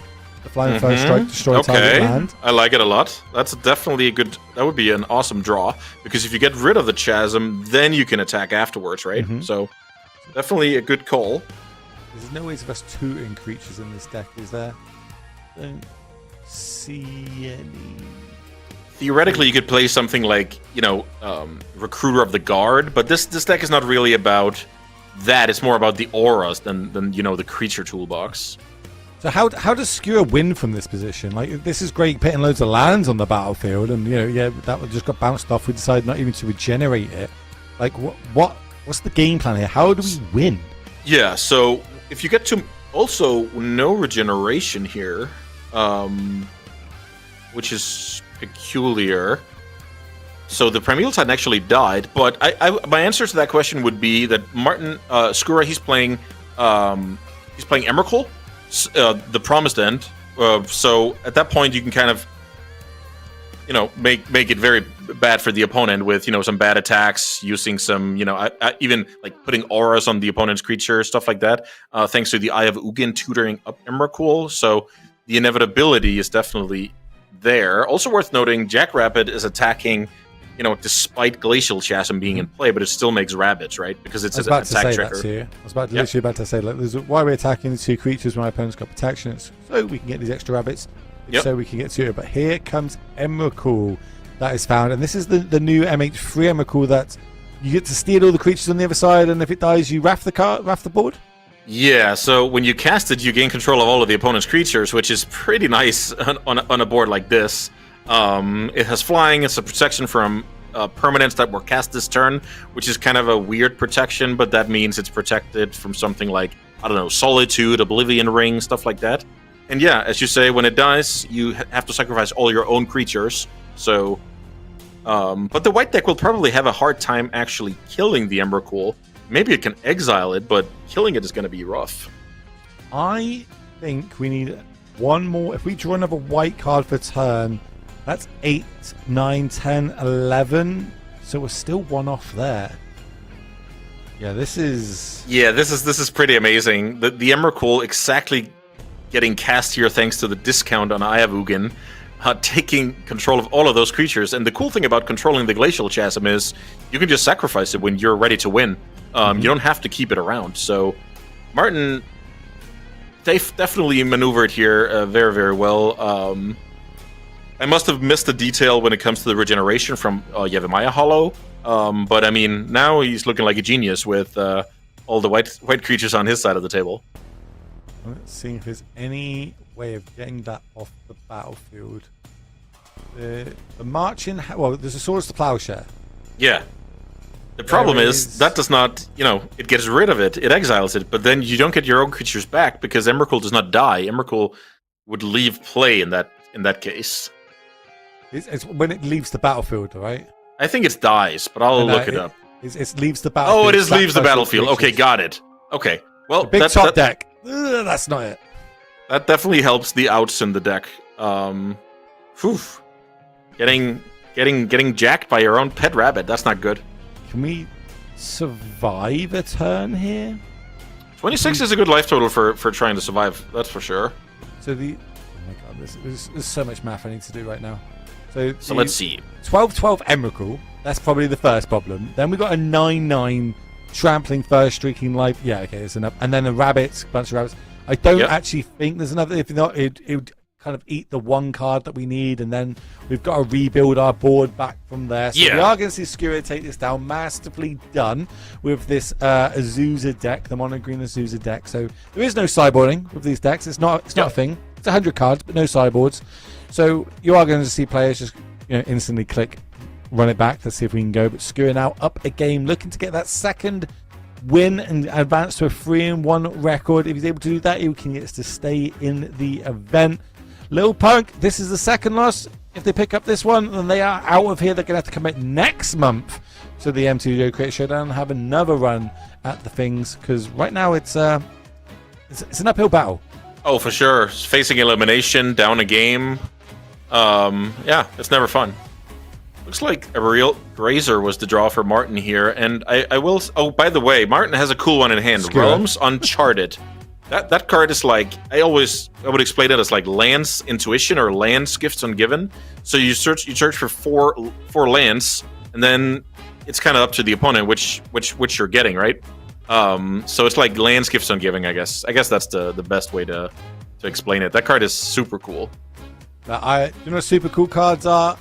Flowering of the White Tree. This card does not see enough play in my opinion. I love this card. It's legendary creatures you control get +2/+1 and have ward 1.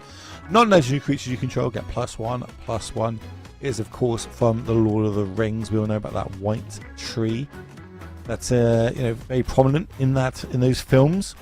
But we are lacking creatures to add to this battlefield. Where over on Skura's side, we've got everything. We've got the ramp, we've got the creatures, we've got the things to do in hand.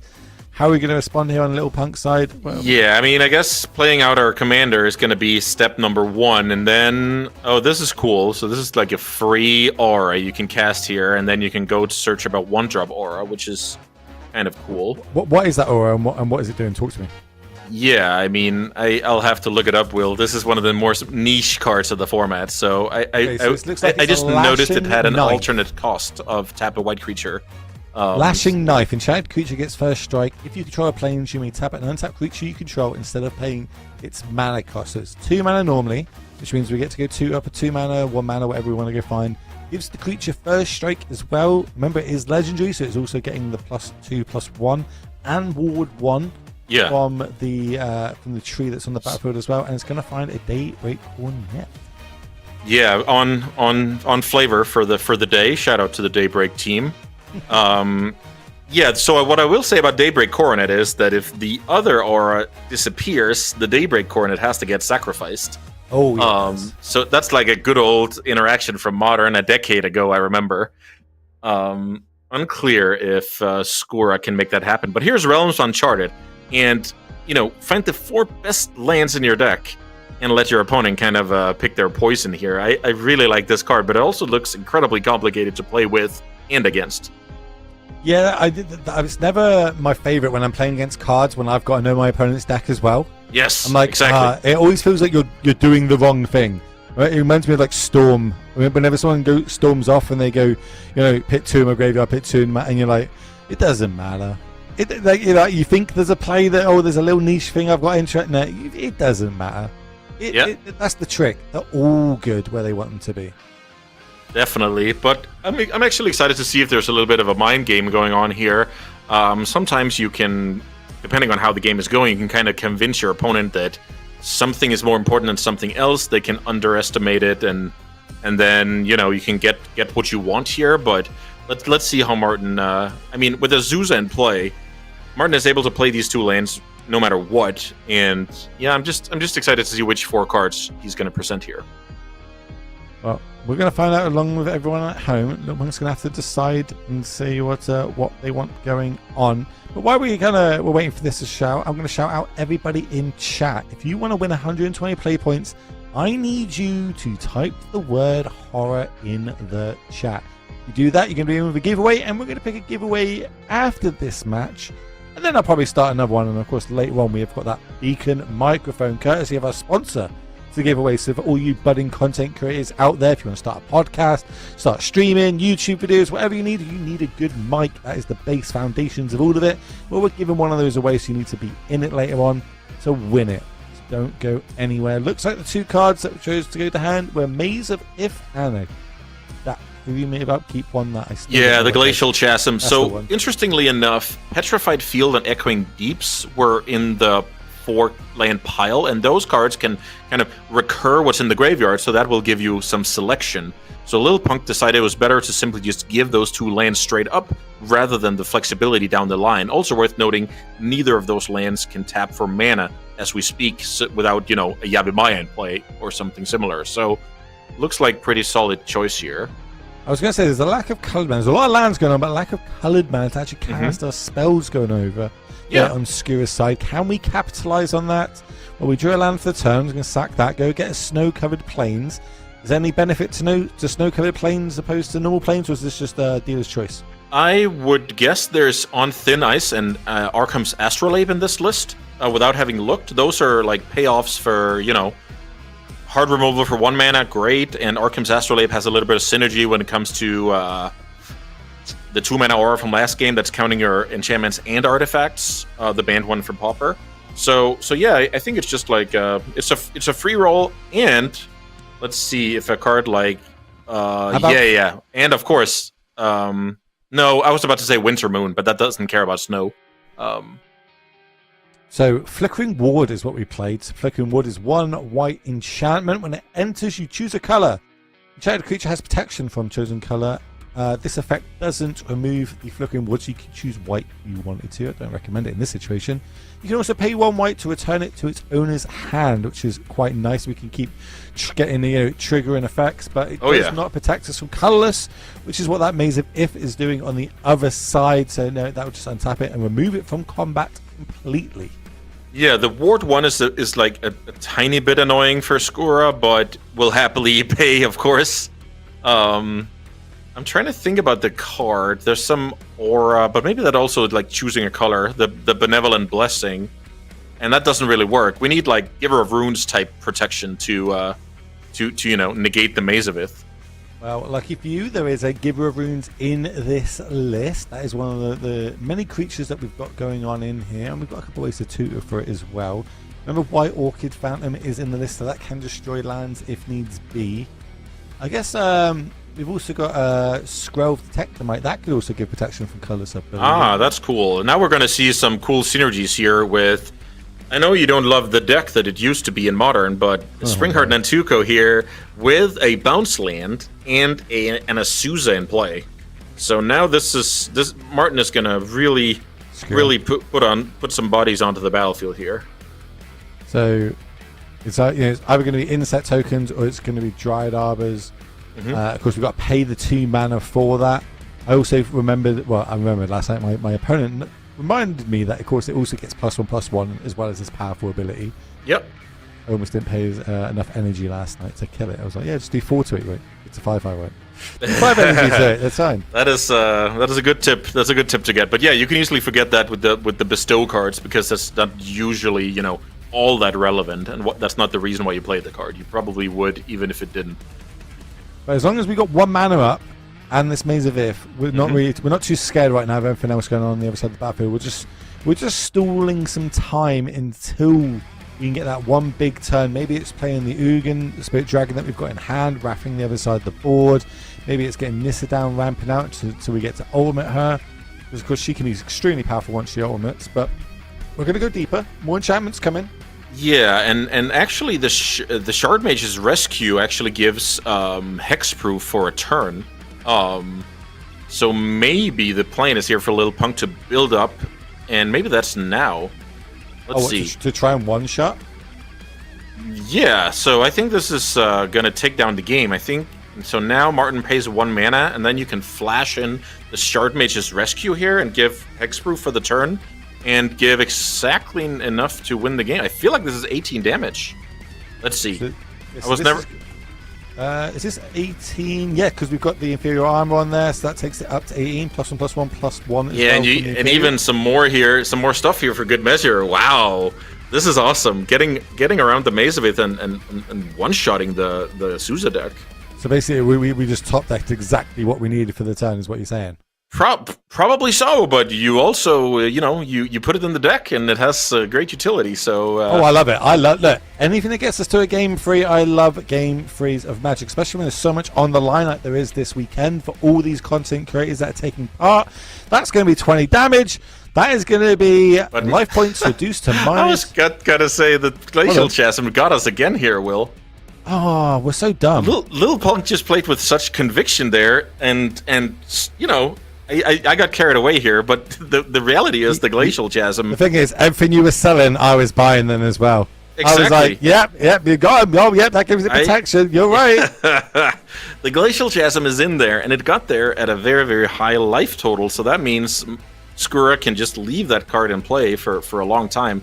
But as you asked last game, how is Skura then actually winning the game while buying all of this time? That is exactly what we need to worry about here. 2, 3. But just look at that card. Just look at Ugin here. That card is waiting to pounce. Let's see, how much mana are we working with? 1. I can't tell you how annoying it is. Like, just looking at how annoying this Glacial Chasm is. Imagine playing against this card when you're the aggro deck. Oh, for sure. Oh man, it's just so upsetting. It's just like, oh great. So what are our outs to get that off? Is it literally just that one white Orchid Phantom? I mean, you do have to pay 2 life, then 4 life, then 6 life. So there's some little bit of 2, time. 6. So we could pay. Yeah, but that's the next 3 turns. Surely I agree. We can win the game in the next 3 turns. Yeah, I feel like we're gonna see. It's tough here because Martin. I keep calling him Martin. I don't know why I'm doing that. Skura. Yeah, maybe because he's friends with Yuza, I guess. But yeah, Skura keeps hiding behind this Glacial Chasm. So question is he willing to develop a Nissa, or does he simply want to go for the Ugin straight away? Because Ugin is just amazing here. I think we're just ramping right at this point. Like that to me, that term was just get more Dryad Arbors, which are more forests, which are more green sources. Which means that next time we can cast a big spell, which with the lack of... Oh no, because Dryad Arbor is a forest, right? So is it basic forest on Nissa, or is it forest? No, Nissa even checks, Dryad Arbor, duels, even if, Yavimaya is in play, it's every land. So yeah, Nissa is really... Skura is looking to go Nissa plus Ugin on the same turn next turn, I feel like. Well, we can sacrifice the Ranger Captain to prevent that in the upkeep if we want to, as well as go for a 1-drop here, which, off the top of my head, I guess the card I want is going to be either the Giver of Ruins or the Skrelv, but we don't actually have the mana to play it this turn. It means it isn't as good.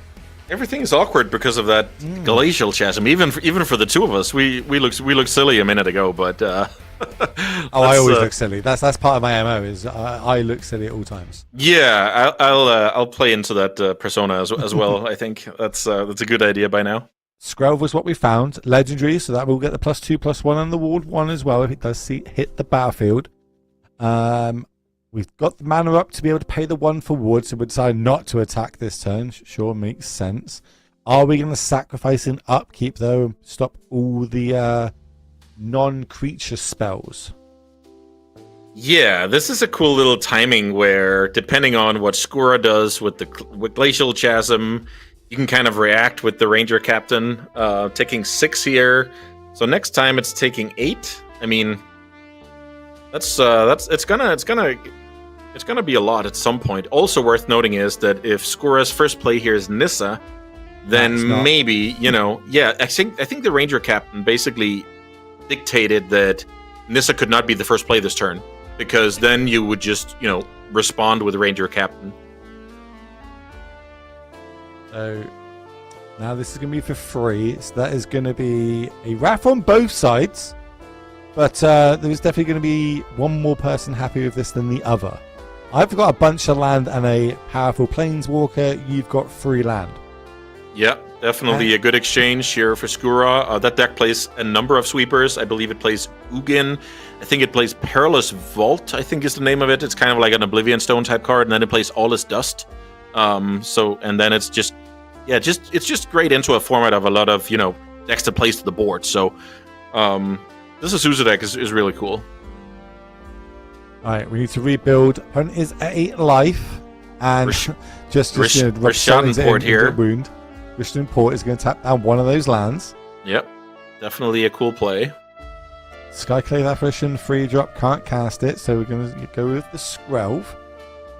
Like, I'm not saying I want a miracle, but if I can see someone die through toxic infect damage today, I'd be extremely happy.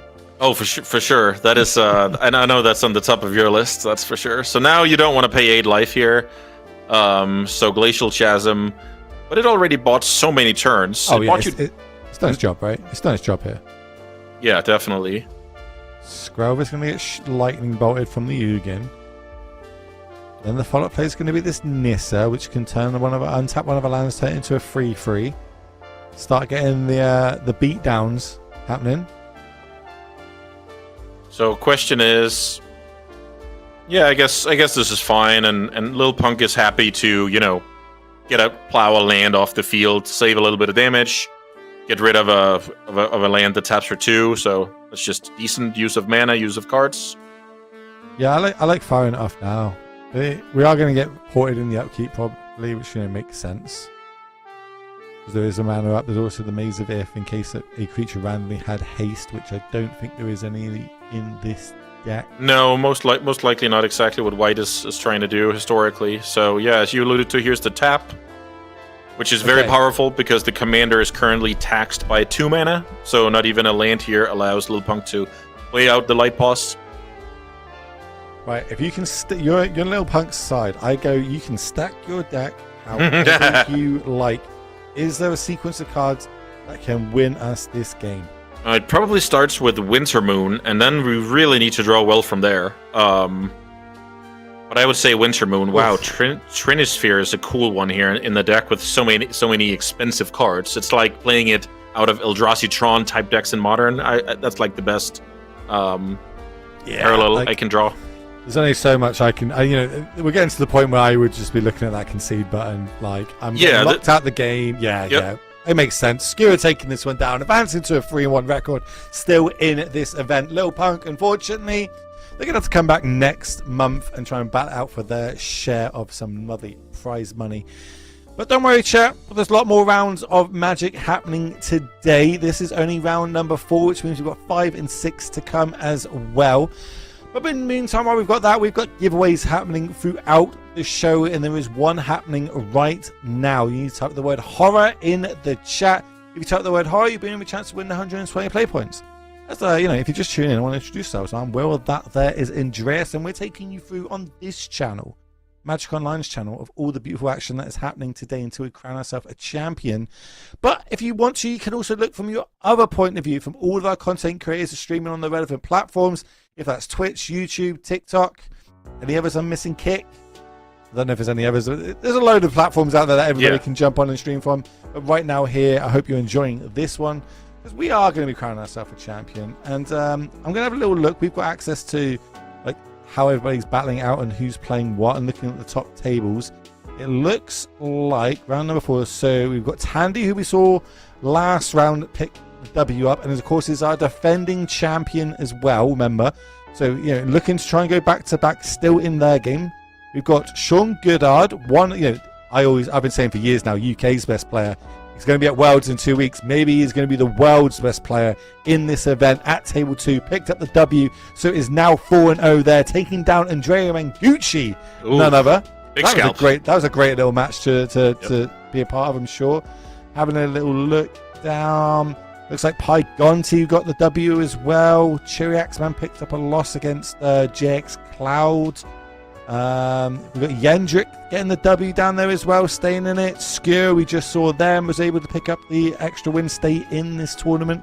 Because when players get their second loss, they are gone, they are out of here. They cannot play anymore. It is a double elimination 6-round event.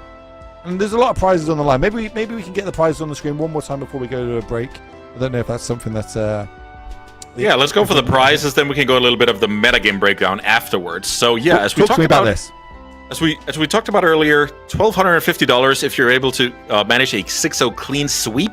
If you end up losing that final match as a 5-0 player, $750 straight to your bank account. 5-1 record coming from a 4-1 is $650, and a 4-2 is 500 play points, and that is, in my estimation, 50 horror cube drafts, 50 treasure chests, and 1 full digital set. So lots to play for until you reach that 2 losses. Okay, so it's me and you in the finals. You beat me. You win 1,250 biggeroonies. Yes. You said you're going to go to Eternal Weekend. Which Eternal Weekend would you go to? You got option of 3. Yeah, I think that I'm a bit late for the Asian one, so I'll go for the US one. I love to travel to the US and meet my friends from over there. I don't see them that often, but yeah, I would definitely go across the pond and play with some old cardboard. I'm literally going in 2 weeks. I'll be at MagicCon Vegas along with the Daybreak team as well. I'm looking forward to actually meeting the team face to face. Maybe we'll go out for a nice little steak dinner or something. Maybe we'll FaceTime you, get you involved as well. It's going to be an interesting one. So if you are at the MagicCon, make sure you step along the booth, say hi to the Daybreak team. I believe they're going to have some goodies to be handing out as well. So I'm just that might be an exclusive. I might get in trouble for saying that. I don't know. But whatever you do, get to Daybreak Games booth there and say hi to all the beautiful people. Because why wouldn't you? They have good things to give away. We've got things to give away. There's a giveaway right now. Horror in the chat, 120 play points. As we talk about all the different commanders that are out there that we've seen players bring this weekend. We've got our, I say top 5, but realistically it's 1 and 4 others. But it's the most represented, legendary character here. We're going to go with Aragorn, King of Gondor. It makes sense. Everyone loves him from the films. Super powerful fact. We spoke about this. We know why this is the most played Planeswalker today, or legendary creature commander. Talk to me about these other 4. Yeah. 3's across the board. But why is it such an even spread? And are any of them, synergies overlapping? Is it preferences, or do they have completely different game plans? Start for me, left to right.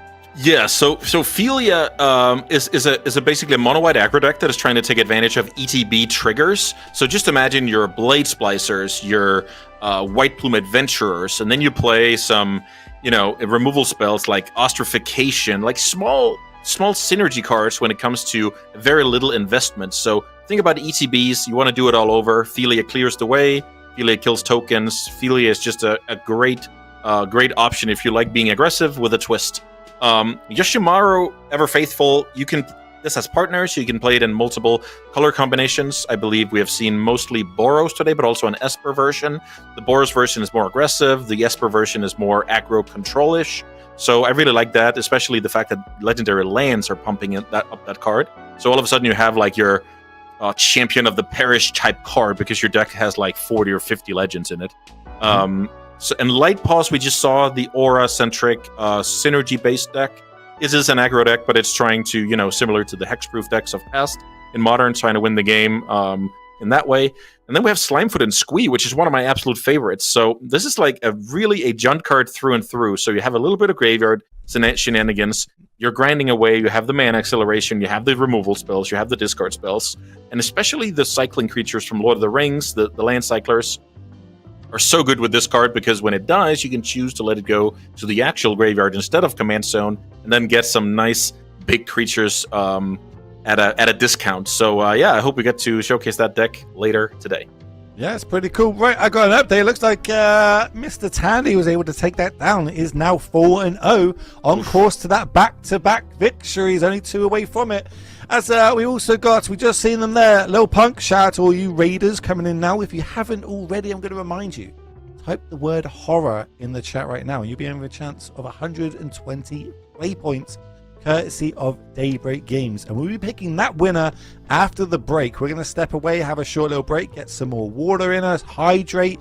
You're at home, make sure you hydrate as well. And then when we come back, it'll be round number 5, and we'll be one step closer to find out who's taking down the MTGO Creator Showdown. So on that one, don't go anywhere. We'll see you shortly.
And we are back here, MTGO Creator Showdown. Welcome, everybody. My name is Will Hall, better known on the internet as the Will Hall EXP.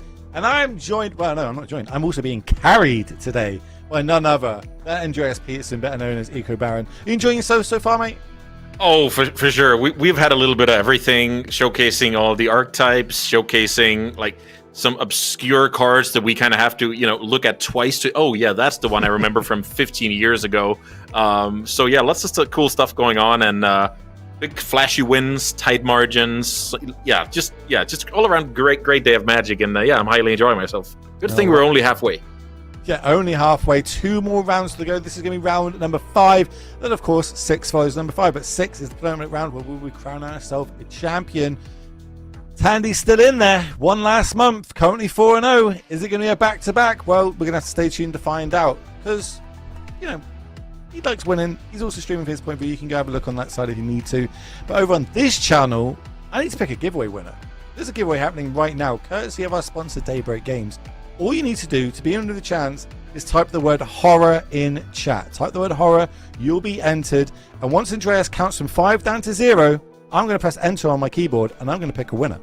All right, 5, 4, 3, 2, 1, and hit the button, Will. Button is hit. Winner is picked. Clickety click. E. Make sure you DM me and I'll make sure I get a code to you and you're 120 play points better off. But, that's not good enough. That's too... I need more giveaways in my life. Everyone out there wants more giveaways in their life. Daybreak gave me a load of codes, so I'm going to give them away. Let's do a double giveaway for the next one. I'm feeling generous. I'm going to give away 2 lots of play points. What should the word be? What should we pick? How about the matchups we have coming up? Maybe we can have... okay. Are we allowed to have 2 words, or is it only 1 word? No, it's got to be 1 word. It's got to be 1 word. I'm going to go with I'm going to go with slime foot. That's a good one. 1 word. Slime foot. Spoilers of what we're going to see now. Right, chat. I spelled slime foot wrong. I missed the E out. Classic Will. You make sure you don't play the E because Will's stupid and can't type it. There you go. Fair chat. Look, why would you give me dyslexic words? Even though I could literally read it on the screen. It is what it is. Type slime foot without the E to be in a chance of winning 120 play points. I'm going to be picking 2 winners after this match. So let's talk about this match and who we've got in it. Slimefoot and Squee is one of them. Who we got it going up against, Andreas? Yeah, so Slimefoot and Squee in the hands of Elliot Dragon is going to face off against the Jeskai deck of Aragorn, which is played by... who? Oh, it's still Steve Man. Okay. Yep. So yeah, this is going to be a cool matchup. Very classic, Jeskai controlling tempo-ish versus Jund mid-range. So I just expect Reed Duke to be spectating it somewhere in the chat. It's basically the European Reed Duke at this point, let's be honest. It's good old Elliot Dragon, but I'm being told in my ear that the players are setting up and literally ready to go. So as soon as it's ready, we're going to head down to it. And this is going to be the first time we've seen this Slimefoot Squee deck on camera. Yep. Notable for me, because I'm a huge D&D fan, Minx Gamboo in the list. And when I originally got told about this format, that's the first card in my mind was, I just want to play a deck with Minx Gamboo in. I'm a huge fan. I've got a huge card over there. D&D fan, it's great. Please tell me that card's really good in this format. Oh, that card is really good, and especially when you can ramp it out early, as is the case with this Jund deck. Okay. So let's get down to it. Let's get down there, and we can kind of talk over it. Yeah, talk me through it. How are we ramping out to my Minx Gamboo early? Yeah, we are, because our deck is playing more or less, I would guess, like 10 accelerants between all the mana dorks you can think of, even including Utopia Sprawl and Wild Growth. So this is a pretty classic Jund mid-range deck, looking to play Slimefoot and Squee as early as possible. But you also have a little bit of a reanimation package in there. You see the card Animate Dead in Elliot's hand. Maybe that can get back a Fury. Maybe that can get back, one of the land cyclers from Lord of the Rings. Troll of Khazad-dûm, the Oliphant, or the green guy, the Generous Ent. And at the same time, the Jeskai deck is looking to play this more of a draw-go situation to hope the game does not, get out of hand early, so you can play Aragorn on turn 4 and spiral the advantage from the Monarch.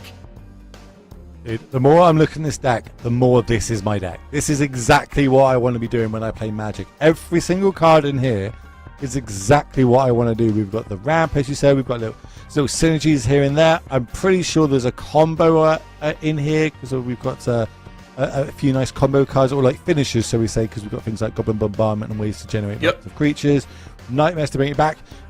But as soon as I saw Birthing Pod, yeah, that's actually a good one. List, sign me up.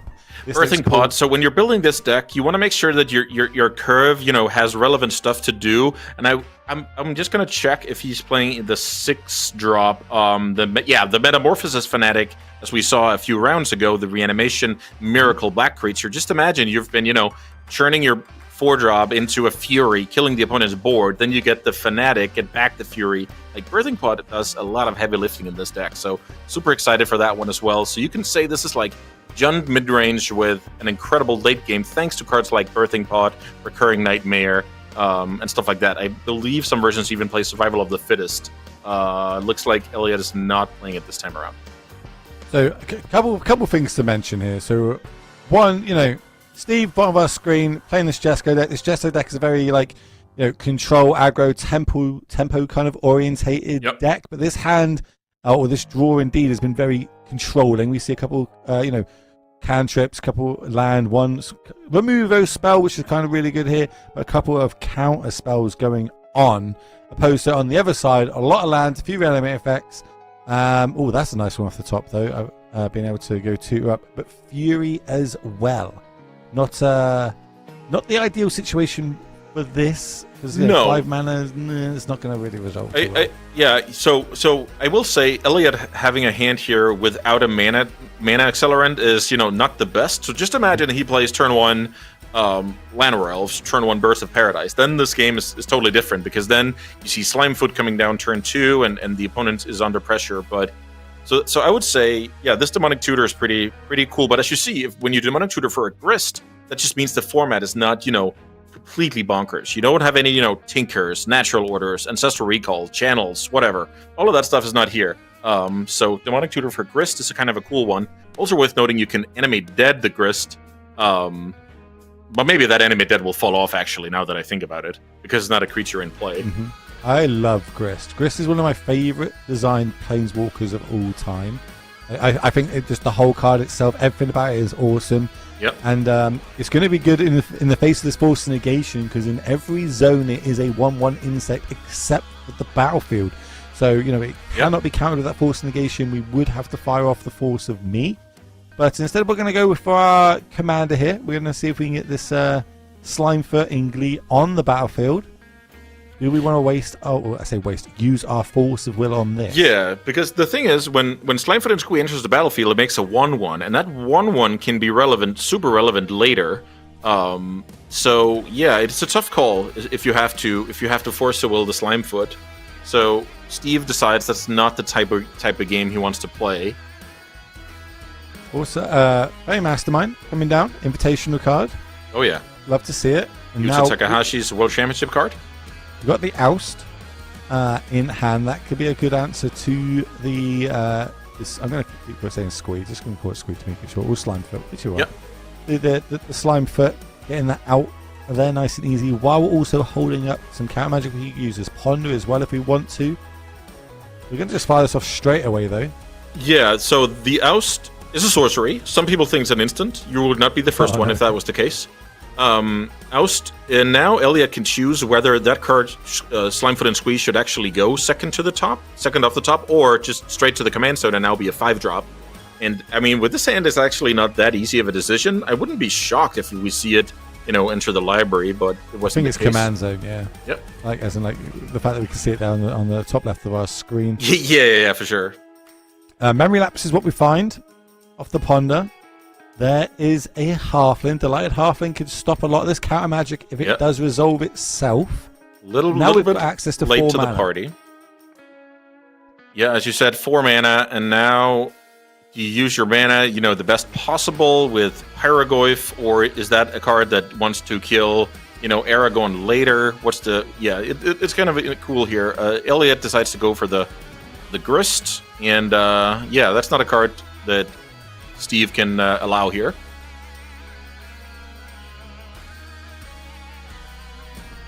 Pyrogoyf, one of those cards I draft a lot of in Cube. Other than that, I don't really touch it too much. But we are going to see the Force deal with the Grist. Follow-up is going to be Delighted Halfling, which is a nice one, especially in the face of these 2 counter spells on the other side.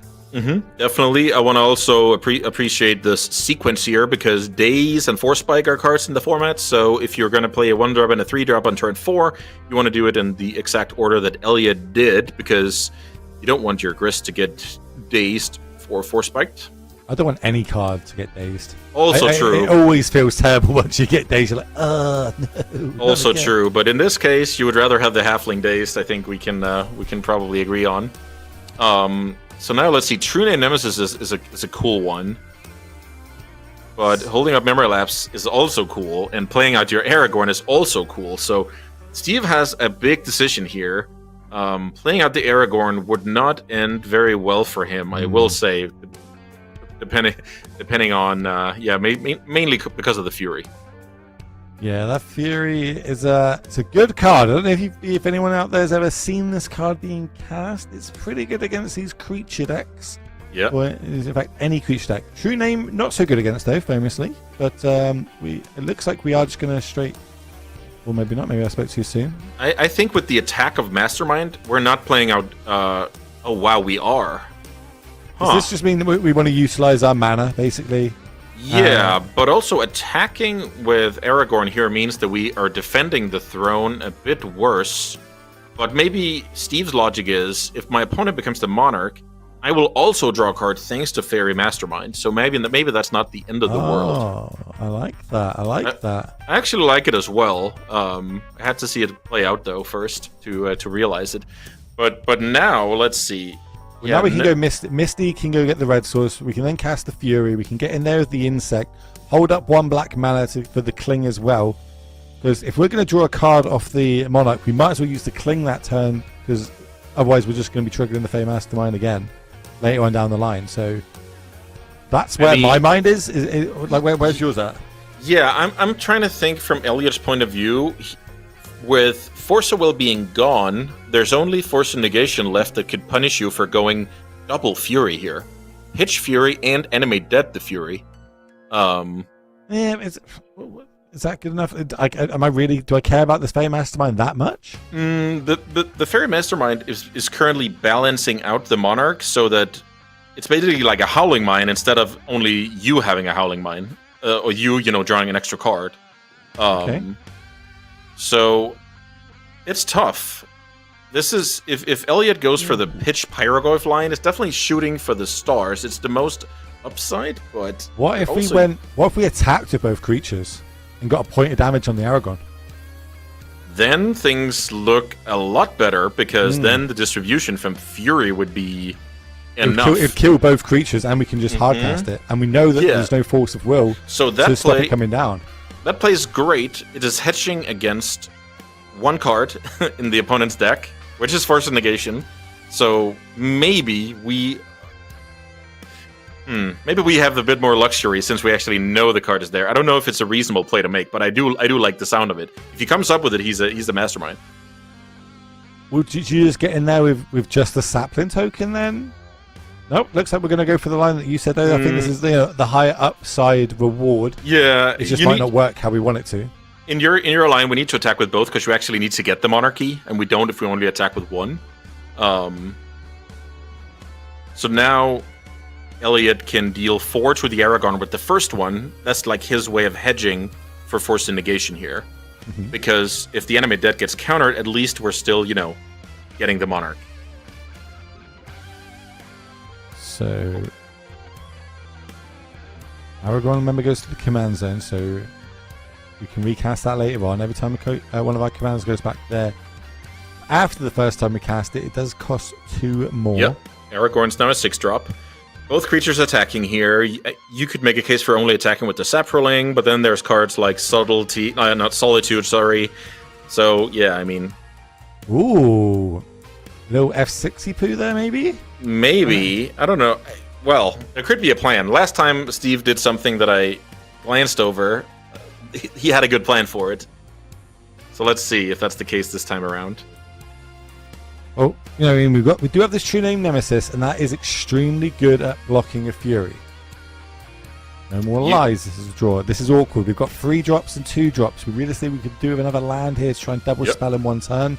It might just have to start the turn off with a brainstorm, or not. It definitely looks like a turn where it's worth trying to look for your next land. Also, I love that Elliot is maybe, well, who knows, but he could slow roll the Misty Rainforest to have Revolt for that Fatal Push for later. But I guess now things change a little bit. Now he's looking to get a Surveil land and actually, progress with things. But it's just good to keep your fetches around when you have a card like Fatal Push. A bit more flexibility on what to kill. So when this got posted, all the creators that are taking part in today, and I had a quick look across that list. The one that stood out to me was Elliot Dragon, very popular French streamer, content creator, travels around the world playing Magic at a high level.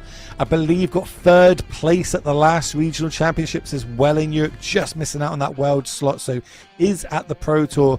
Every time I've kind of spoke to him at all the events around Europe, he's always talking to me about this format. How he's playing, traveling, to play Duel Commander. So I feel like he was going to be super excited once this got announced as this format for the Creator Showdown, and it's proven to do great. Currently at 3-1, still alive to be in those top tables, walking away with that top money. But in his way is Steve, and Steve doesn't Steve doesn't fold over. Steve is definitely play that tuning Nemesis and kind of sit behind it for a little while until we can kind of turn the corner, so to speak, and get this game to his advantage. A Skull Clamp is now going to come down. Yeah, Skull Clamp, one of the absolute best cards of the format, in my opinion, and this is also why it's worth forcing negating. That card will just turn all of your, small, mediocre stuff into just new, even more resources. I will say this game is kind of weird because Elliot has the Monarch, but if Steve starts attacking with True Name, he's going to get hit back for a bunch, so pretty excited to see how this unfolds. I got a question. Here comes Slimefoot and Squee again. Why did we use the Brainstorm as our blue card over the No More Lies or Memory Lapses? I think is a card, but I think like in that situation I would have used the No More Lies. Why? Or at least Brainstorm first or something. Why?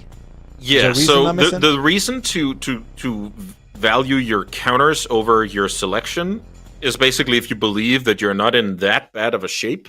So I guess that's like Steve didn't think he was in that bad shape, but we can obviously tell that between the Monarch and the Slimefoot and Squee getting recast, the counters are not going to do anything good for Steve here, and he also realizes that now. I will say this Jeskai deck has a tough time coming back from behind. This is not a classic, Supreme Verdict, Wrath of God deck. This is an aggro control tempo deck that is trying to play, early creatures to not fall behind.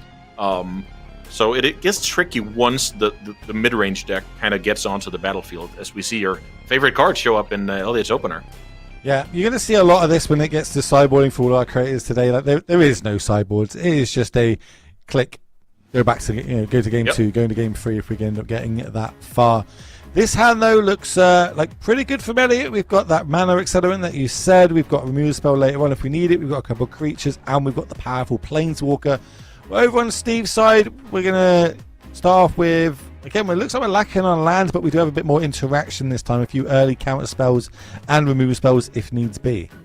Yeah, so the cool thing here for Steve's hand is that even though Elliot starts the game on a mana dork, Steve isn't too worried, because if Steve goes land, he can even pass the turn here, and then he can maybe wash away the Slimefoot and Squee and bolt the Llanowar Elf. So Steve is sitting pretty here, aside from, he actually has to worry about where his next land drop is coming from. So maybe we'll actually see a reprieve on Elliot's next play.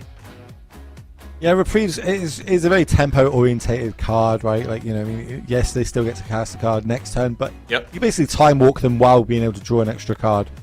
Here comes 2 mana. We're going to see the Keen Eye. I can't remember the last. Yeah, it's Curator, and this is actually an interesting one from Elliot. Elliot is saying, this 2 mana this holding up 2 mana pass situation is a bit suspicious, so I'm just going to play out my least important card, get that countered most likely, and then I'm also going to develop the Skull Clamp while I can. So very clever play by Elliot here, and it seems to be paying off, because Steve has to reprieve this card. So this is the difference between having a 2-mana card reprieved and a 3-mana card reprieved.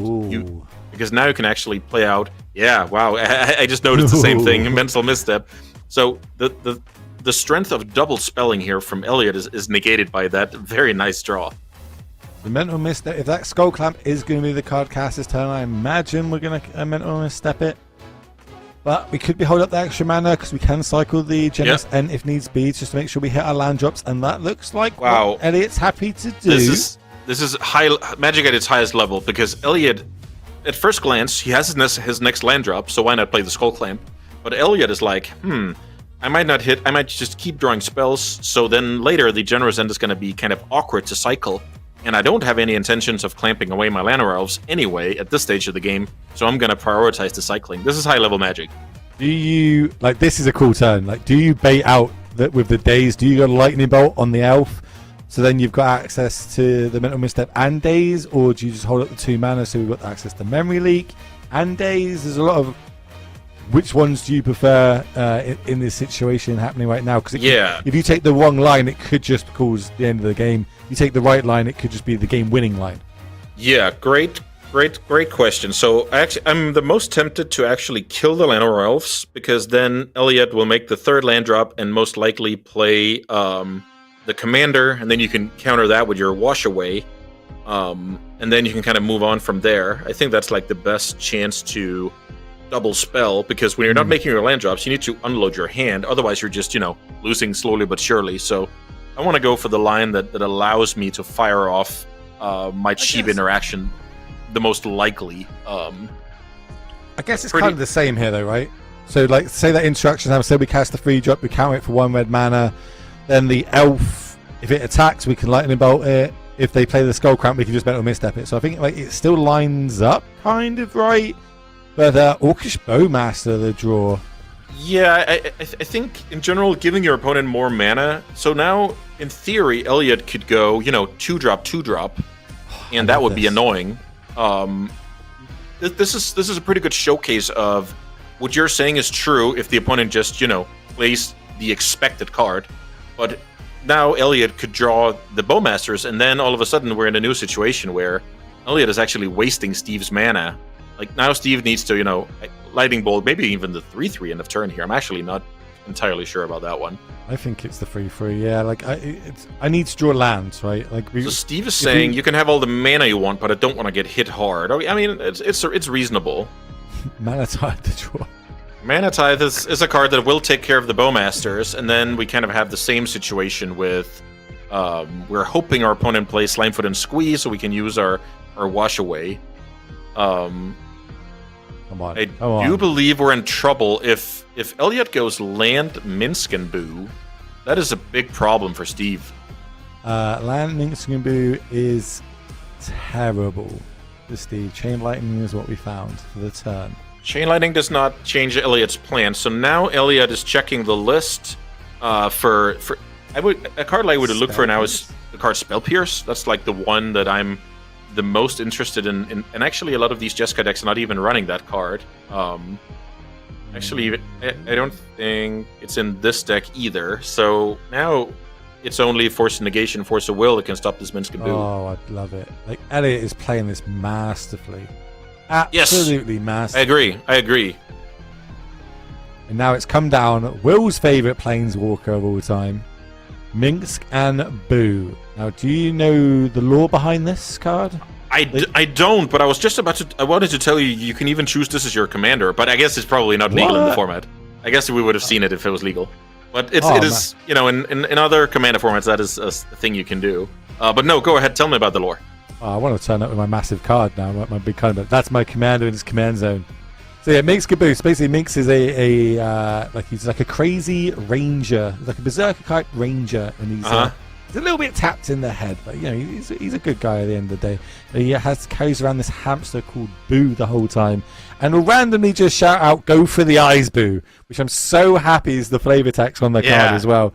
It's awesome. It just squeaks if you click on it on the in the games as well. It just squeaks. That's like, it literally is an item, takes up an item slot, so you can't put an item there. It's really cool. I love it. I literally Minx Caboose is one of my flavor of cards from any genre, and just being able to play it in the old Baldur's Gate 1 and 2 games is so sick. Yeah, maybe that's super spoilers sick. free. I also want to highlight that the fact that Elliot prioritized cycling the generous end 3 turns ago instead of playing out the Skull Clamp was the reason he was able to play around days for this Minskin Boo. So a decision he made 3 turns ago made him be incredibly favored in this game. Got a big 4/4 out of it, because now it's gone, it is going to be exiled, but now once we kill the Skyclave Validation, we will get a 4/4 illusion. So Steve's doing everything he needs to do, but now the shields are semi-down. There is a daze, there is a mental misstep in hand, but we're going to go surveilling over on Elliot's side. Does have all the black mana he needs, courtesy of that Yawgmoth's tomb. Or is it Ugin's Urborg, Tomb of Yawgmoth. Urborg. Yeah, it's so much Yawgmoth going on. I love that. Oh yeah, for sure. Great flavor. But it does have just a Chain Lightning. That is an easier way of dealing with it. Chain Lightning is not... It will get misstepped, but he doesn't know that. But you're definitely right that Chain Lightning is the card you ideally want to kill it with. Oh my God. But let's see what this is. Is this just Slimefoot? Yeah, so... Slimefoot and Squee resolves, makes another 1/1. So I was about to say, would you bait out with the chain baits it out so that you can play Skull Clamp? But nope, Skull Clamp's going to get mental misstep. That is a good one. So, but maybe Elliot says, okay, well the clamp, maybe the Chain Lightning is better because it threatens to win the game on the following turn. If you kill this and you get a 4/4. Steve doesn't have many turns left. Where Skull Clamp is like a card that will dig you into a game where you're slightly behind or you're looking to overwhelm the opponent. Also, a bit of a sad theme here for the point of view of Steve with those counterspells in hand doing nothing while he's losing to the board. Yeah, well, as you said, there's no real good catch-up cards, no Supreme Verdicts in this deck, no like Wrath spells going on to catch back up from this situation. And when it rains, it pours. That's our one creature going to take 3 points of damage, and for its trouble, Elliot, 1 mana is going to get a 4/4 illusion token. So, quick math, that is something around 13 points damage. Here's another cool one, but just not when you're losing by this much. I love that card. But this is why the Slimefoot and Squee deck is good. With the mana creatures, you can kind of get under your opponent's counterspell, and pound for pound, you're just a strong deck on the battlefield against other creature strategies. Well, we are going to see Elliot take that one down, advance to 4-1 record. Steve, unfortunately, that's the second loss, so is going to be out of this tournament. But, don't worry, there's always one next month for people to, our beautiful creators, to take part in as well. I want to go back to the what's the red white X spell that he drew then? Oh, Fourth Lingus. Lingus. That's one of the only spells I think I would pick in Cube over Sun Power. I think that card is like so my style of play, and I love that card. It's so good. Oh, I'm flooding out. Oh wait, no, I'm not. This turned out really good. Have you ever casted for X0? What, just to get the? If you play a creature turn 1 and then you play that for 0, like X0 turn 2 and attack with your 1-drop, then you just become the Monarch. It's just very flexible card. Like it's good turn 2, it's good turn 10. I don't think I have, but maybe we'll see it today. We've got one more round after this, of course. Looks like we're going to be setting up a backup match as well, which is pretty sweet. Nice. So that means I get to remind all you beautiful people at home, 1, of my bad spelling, and 2, that there is a giveaway happening right now if you just tune in. Type the word Slimefoot without the E, that's S-L-I-M.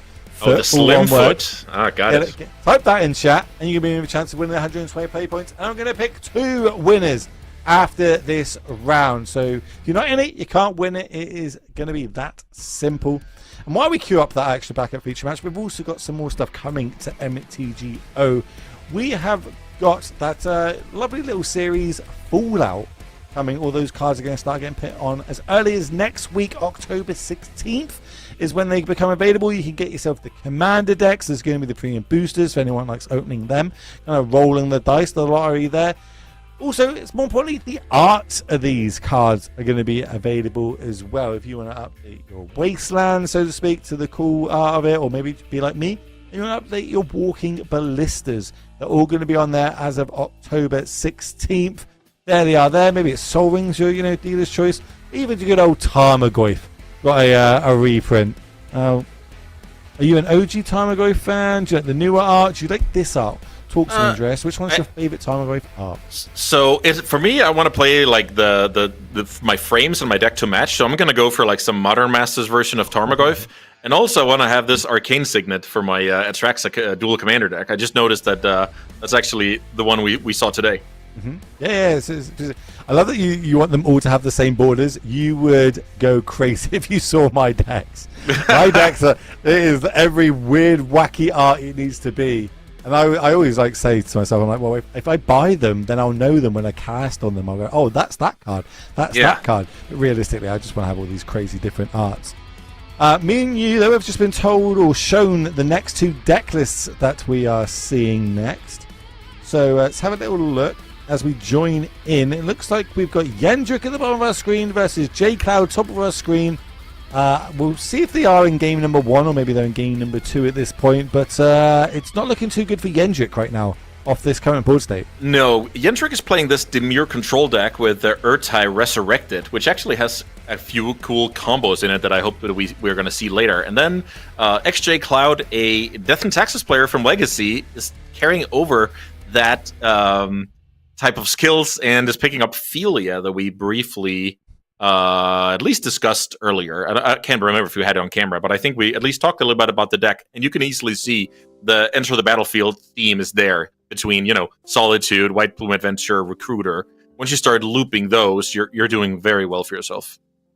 I think we just don't have the access to Yendrick's hand right now because, of course, this is our backup feature match. So we'll see if we can work on that and get to you. But I'm going to tell you there is definitely a dismember in there because he fired that one off, which means we can get in there with the new 4-3 from Duskmoor, which has come out. Obviously, there's a lot of these Enduring Curiosities, this one, but these like the glimmers, the enchantment creatures are really making a big impact. It made a big impact last week in the RC. In Pioneer, I'm seeing a lot of people kind of toy around with these cards in Modern. Are these now going to be all-stars in Dual Commander? Yeah, I think so. A lot of these cards will have general, pretty deep applications throughout multiple formats. And of course, when we're relatively close to the release date, people are going to basically experiment more than normally. The content creators, they have to. This is kind of in our DNA. We have to do this. We need to get that clickbait title. For sure. I'm curious in this game. Yendrick took 4 damage from Dismember, holding up 3 mana for a reason, and I'm pretty curious to see what that reason is. Okay, I'm going to do it. Which member? Oh yeah. Okay, I see. But I wouldn't be me if I didn't say it, chat. Okay, just let me have that one. Okay, it looks like it's going to be this Spawn is going to be cast in response. So this is a cool one. This is basically a card that copies your opponent's triggers. So now this can get a little bit spicy. I love it. Especially when you're playing against a deck with a ton of triggers in it. So yeah, let's see. It's pretty obvious we're going to target the Solitude trigger. We do have 2 mana up, so we can target the Spawn if we need to for future turns. We've got the treasure token plus the other one here, so now we've got options. Yep. Great point here. So let's see. We resolve ours first. Maybe to do with active player. Unclear. I guess it just goes on the stack last, so that's why. So let's see what we are going to kill with Solitude. I think I want to get rid of the commander here, especially as it's got the ability to attack and flicker the Solitude again. That is definitely a good point, because if the first trigger takes care of the Spawn, then the second one can easily take care of the other one. Okay. So the Solitude's going to deal with the enchantment creature. What's the type of it? Is it a cat, I want to say? I think... It's a cat glimmer. Yeah, the cat glimmer.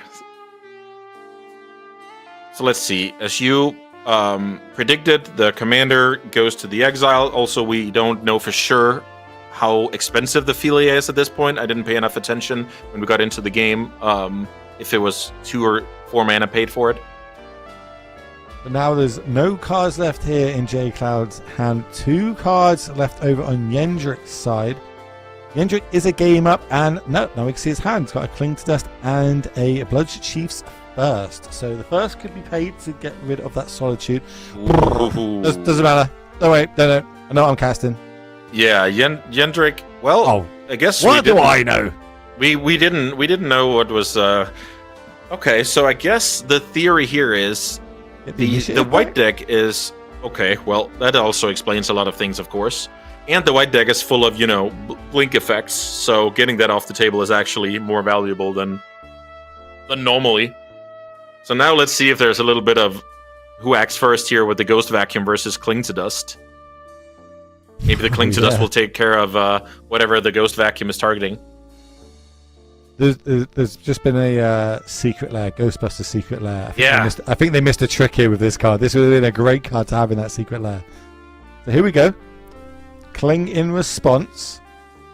Could we have done this before on our own turn to play around this? I mean, we could, but if there's anything, in Yendrick's deck that is going to, be good out of the yard, it's just not worth it. Also, Yendrick only got the life here and didn't draw a card, so it's not the end of the world for XJCloud, in my opinion. Okay. So we're going to get rid of that Cling straight away. No actual value from it, besides the fact that now we've taken it away from Yendrick, so no extra cards could be drawn in the future. Because it looks like we've got at least 6 cards in our graveyard, so that would be one more activation for that Cling to Dust. Another follow-up looks like it's going to be this farmhand, 2 mana, 2/2, go find ourselves a plains, no other creatures, so we can't utilize the extra effect in it. Yeah, and also worth noting, Yendrick also has access to his commander whenever he finds the time, which is a 4-mana flash, Dimir +2 colorless, 3/2. When it enters, you can counter a spell, activated ability, or a trigger, and then its controller draws a card. Or it can Hero's Downfall, basically kill a creature or planeswalker, and its controller draws a card. So Yendrick is doing quite well for himself here, I will say. Copy the trigger. Go find myself. He swapped commander between games. This is huge. This is the first time we're going to see that rule in effect. So in Duel Commander, during sideboarding, you can swap your commander to a commander with the same color identity. So Yendrick went into Lazav for this matchup instead of Urtai because I guess he wants a 2-drop more than a 4-drop. Is that the one that can copy something once it's in the graveyard? Yeah, you get a clue when you attack, and then when you crack a clue... wait a minute. When you attack, you exile a card from a graveyard, and then when you crack a clue, you can make that creature into a copy of whatever you exiled earlier. So it's like a bit wonky, but that is a reason for the Ghost Vacuum to not be proactive for a few turns ago. Well, we can play both if we haven't cast the commander yet, but we're going to go a card deeper. Snapcaster is what we found, and Shieldred is going to be the follow-up play, the big 4/5.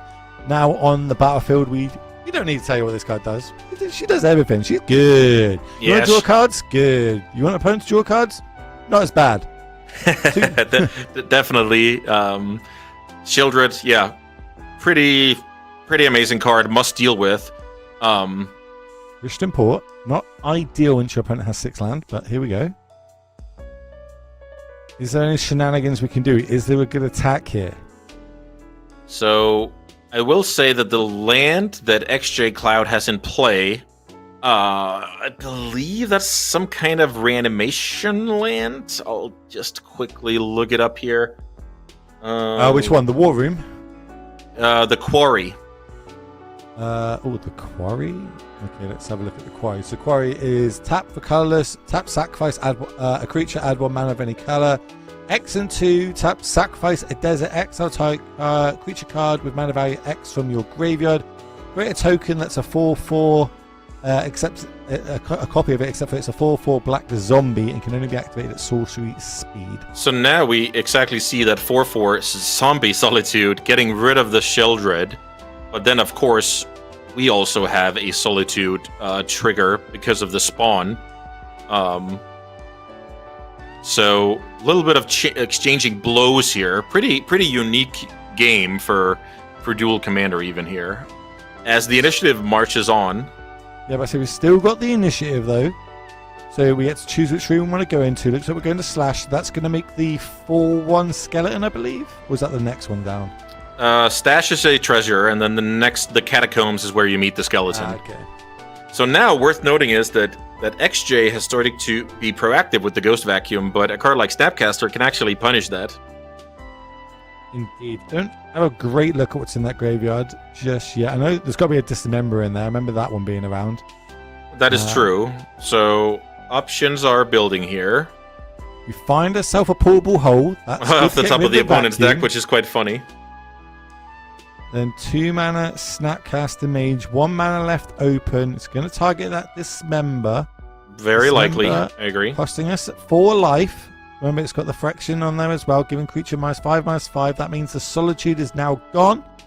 And I don't mind. Well, I suppose you don't attack there because you want to keep the initiative. Yeah, exactly. This game is about maintaining the initiative, making sure things don't get out of hand. Then the initiative will kind of, do its job here. And Yendrick is very happy. Also, I will note just a general thing: if you haven't cast your commander yet, like he hasn't while we've been spectating it anyway, it's a good situation because that means you have better stuff to do, basically. Okay, this triggers, and I don't even want to work this out. Like, if you can explain to me this order of how things is about to go. Yeah, so the order these go on the stack will kind of determine who's ahead in this exchange. And I believe the caster of the Jailer will get to become the Monarch in the end. So I guess creatures are gonna flick back and forth here. If the Monarch is gonna, let's see what happens here. I believe XJCloud ends up with stuff in play, and Yendrick will not. But let's see. Well, we got we could pay the 2 so we can get that off the battlefield. Yep. Okay, it looks like it did pan out exactly how you said. We now have the Monarch, so now we are drawing these extra cards a turn. But the initiative on the other side means we go down to the Catacombs, get ourselves a 4/1 Menace Skeleton.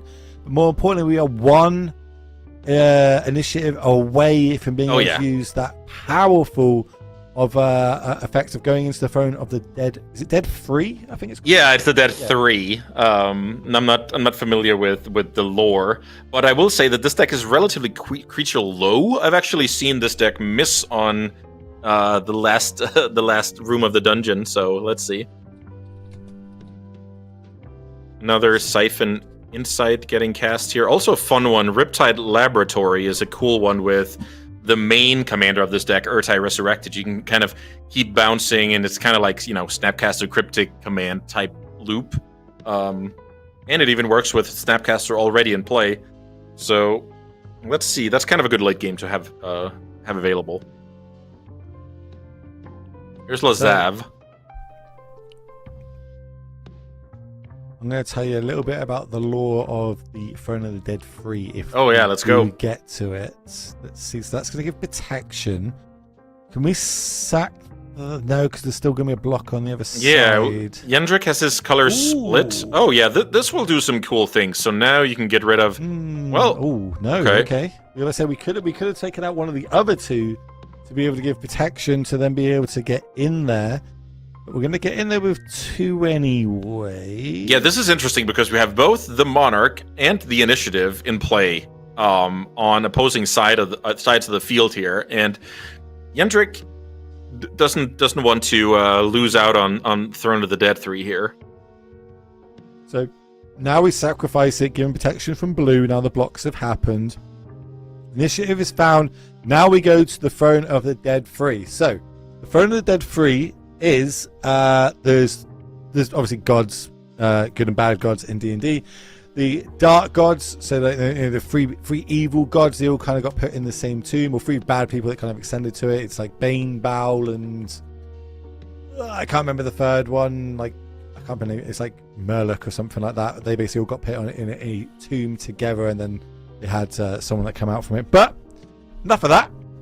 That's cool. It's basically there's a who would have thought there's a lot of lore in Dungeons and Dragons, but it's actually that actual sequence on the initiative is to do with a bit of lore in the game.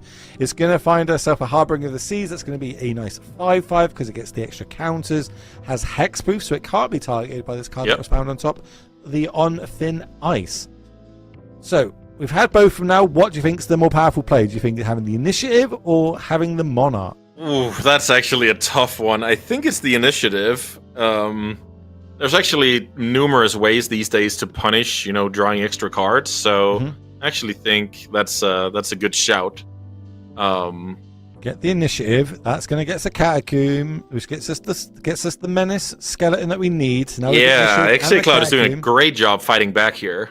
Damnation is in the hand on the other side, though. 2 minutes 40 on the clock. We haven't spoke about this. Is there any extra time for playing Duel Commander? There isn't. It's simply, you need to make your clicks in time, or it's just too bad. And also, I think, Yendrick is up a game here, so you're definitely right. That is definitely a concern. Umesawa's Jite here, pretty nice draw. So one thing to note as well is both players already have that loss. So one more loss will get them out of this tournament. They need to survive, they need to win this game to get that 4th win and be in the prizes. Remember, it is a double elimination tournament. So once that second loss is around, they are gone. Okay, now we're hard casting this, getting a bit more of a board. So it's going to be definitely 2-1 flyers. Playing into this damnation, those squirrels coming down. But what else are we going to do? With 2 minutes 17 left on the clock, we are in the F6 game, ladies and gentlemen. 2 damage coming across, dropping Yendrick down to 12. Yendrick's going to untap, and you have to imagine hard cast this damnation. But is that good enough in the face of the initiative and the monarchy on the other side? Richtenport's going to come down. That's going to tap it. Sure, whatever Yendrick says. Fail push is what he finds. More removal in case he needs it a bit later on. Here's Damnation. Get rid of your board. Give me that illusion token, which I don't think it had anything under it, so it doesn't really matter. I actually can't remember what the aberration... I have no idea. The aberration did kill something at some point. Right, well, now we're going to go back to the Ender City. Good question. I will say time is... it's really gonna be hard for XJ here. We're getting our camera time, right? We've accepted we cannot win not only this match, but also the next match in under 2 minutes. Watch me eat those words. But it's going to be extremely hard for that to happen. Okay? Yeah, that is an uphill battle for sure. There's a reason why your clock says below 2 minutes to begin with. Get the Ghost Vacuum back. We play our commander for the 16th zillionth time now. Yeah, exactly. And also, I like the timing of it. You save a little bit of time. You play around a little bit of, some counters. But yeah, I mean, this fatal push is brutal. Lazar, thank you, chat. So it targeted Lazar, but it went back to the command zone. So that's that makes a lot of sense. Under it. Chat's always got a big brain. Force of will in hand. Land, pool's found. We're going to play that for the turn. Or we can cycle it. Or cycle, right? So I guess we just play out our commander. Playing out that card is awesome because we have Umesawa's Jite, so it requires... Then your opponent is all of a sudden forced to actually deal with creatures and not just, worry about reducing the life total. Just looks like solid play to me. Yendrick's playing to win the game. Makes sense. Oh, yeah. Tapping a more bunch of mana. Also worth noticing is that Yendrick also loved these Dimir decks in Modern, so bringing his skills to Duel Commander and finding the best Dimir deck available here. Pretty cool. Astrolabe into Giver of Runes, into drawing another card of Monarchy past the turn. 1 minute 1 on the clock. Yendrick now hits the 5 minute marker. Cryptic Command is what he finds. No, I don't think I know anyone that is more happy to cast Cryptic Command than Yendrick. Yeah, that's probably true. He also hung on to Jace the Mind Sculptor way longer than the rest of us. He definitely likes those cards. Yeah, that's the Yendrick way. Here comes Swords of Plowshare on the commander on Lars again. We're going to cycle, see if we can hit a blue spell. Into... Wow. Is there any mana up? Can we just daze this? Yeah, I was about to say, can we cycle into Mental Misstep or Spell Pierce? But it turns out with a tapped out opponent, daze will do the trick. Oh, you love to see it. You love to see it. Tap everything, draw a card, play my Seas. Even getting the land back to hand so you can also equip the Jite. Yeah, Yendrick's having fun, ladies and gentlemen. He's putting on a show. He's a showman. I love to see it. So is XJCloud. XJCloud's, basically, we're going for the moral victory here. Like, yes, I can't win the war, but I can try and win this game in particular. Oh, yeah. Just to say that, it was 1-1. I just ran out of time. Yeah, a true competitor here, putting on a good show, and we always appreciate that in the booth. Now the Monarch Initiative comes back to Yendrick, so we're going to get to go a card deeper, and we get to go back into the dungeon. Is it this first part of the dungeon we're going to get a basic, correct? Yeah, then we get us the basic land, we get to start over. This is cool. This is a game where both players went all the way through the dungeon. Also worth noting is the Sink into Stupor is not only a land, it's also a blue card for that Force of Will sitting in hand. We managed to get the spawn back as well, remember. We haven't actually attacked since that got exiled, so now we've attacked and gained the Monarchy back, we get to play. Yeah, because Palace Jailer is not like, the Fiend Hunters of the world. It comes back when you become the Monarch. It doesn't come back when the Jailer dies. 2 damage, 1 flyer coming across. That means we get the initiative back and the Monarchy back. Of course we do. Get to go into another level of the dungeon. I can't remember what this level does. If it's the second one to the right, it's Scry 2. Scry 2 in this. But now we go down to Stash, which is a treasure. I always go down the trap route for some reason. Don't know why. Yeah, I think in this game, XJCloud was looking for, specific stuff. This is also a cool one. This is an initiative equipment that you can go get with Stoneforge Mystic. I was about to say, what is this? I don't think I've ever seen this card. Yeah, it's like a 4-mana equipment and you take the initiative when it enters. So it's pretty cool. You can just imagine you have a Philia in play and you can keep blink it and advance in the dungeon. Yeah, that's pretty cool. 25 seconds after the clock. 24 seconds after the clock. 22 seconds after the clock. Can we get that 13 points done in the face of a GT on the other side? It's going to be pretty hard. But why not? Let's try it. What's the worst that could happen? Oh, for sure. Coming across, getting a bit more damage. Now we're going to crack one of those clues, which means we get to transform this into the 6/6, I think, on the other side. Yeah, exactly. So now we're going to see Lazav doing good work. Zav turns itself into a big 6/6. This is going to be 8 points of damage coming across, dropping down to 10. Less than 10 seconds on the clock now. Yep. The Archmage Charm has it all locked up here. Yeah, it's just, we just got everything. We get the initiative back, the Monarchy back. This is going to be enough to eat that clock down, and we are going to see Yendrick taking this game down and advancing to that 4-1 record, getting him into the prizes. But can they walk around with a little bit more? We'll find out as we get into round number 6. Definitely. Momentarily, because I think this is the last game of the round. Let me have a little refresh. That is, I would say that's a good guess, with one player being on 0 and the other player being on 2 minutes. I'm having a little look at the fan. Oh, okay, I've got updates. Oh, I've got some good updates. Okay. Once this finishes. Okay, let's let this game come to its natural conclusion. All right, Yendrick so takes it down. Congratulations, Yendrick, XJCloud. Unfortunately, we will have to see you next month. Good sir, as we move it back to the booth. I'm going to reel off a few things, ladies and gentlemen, before I get to what's happened in this round. Is one, you need to type the word Slimefoot in chat. No E. Just Slimefoot, one word. Then give me a chance of 120 play points, courtesy of Daybreak Games. And I'm picking 2 winners this round. You've got it, 2 winners. Right, updates. And one of them's in chat right now. Last month, Tandy MTG was able to take it down. Nice 6-0 victory. Yep. Decided one time isn't enough. Wants to go for the 2-time. Was able to take down Sean Goodard, the UK's best player and maybe the world's best player in 2 weeks.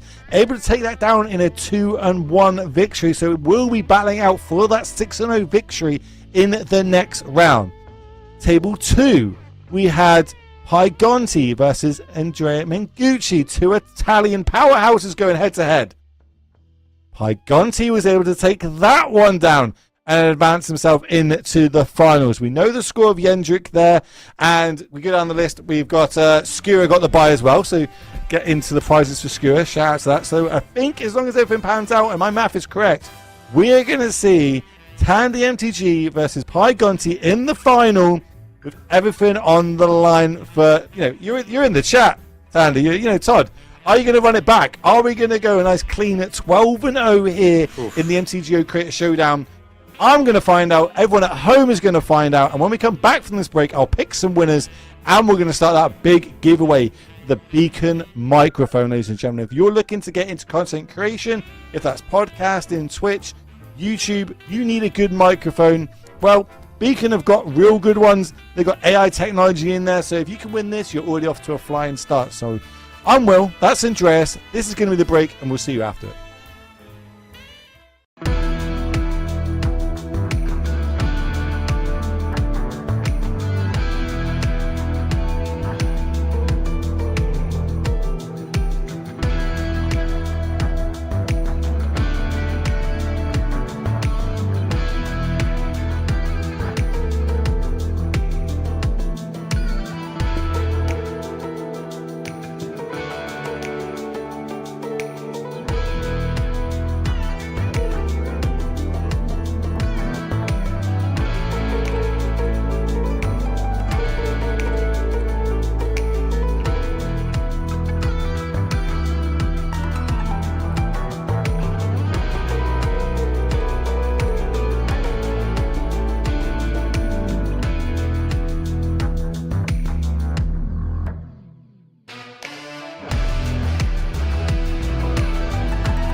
Okay, we're back, ladies and gentlemen, and welcome to the MTGO Creators Showdown, the show where we pit your favorite content creators head to head until we crown ourselves a champion.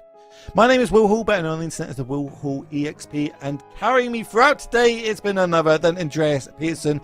How have you found today so far? Hopefully your shoulders are not too sore. Not at all, Will. It's been a pleasure from the get-go. We've had beautiful magic. We've had awesome, back and forth banter as usual. Everybody having a good time, showing different decks.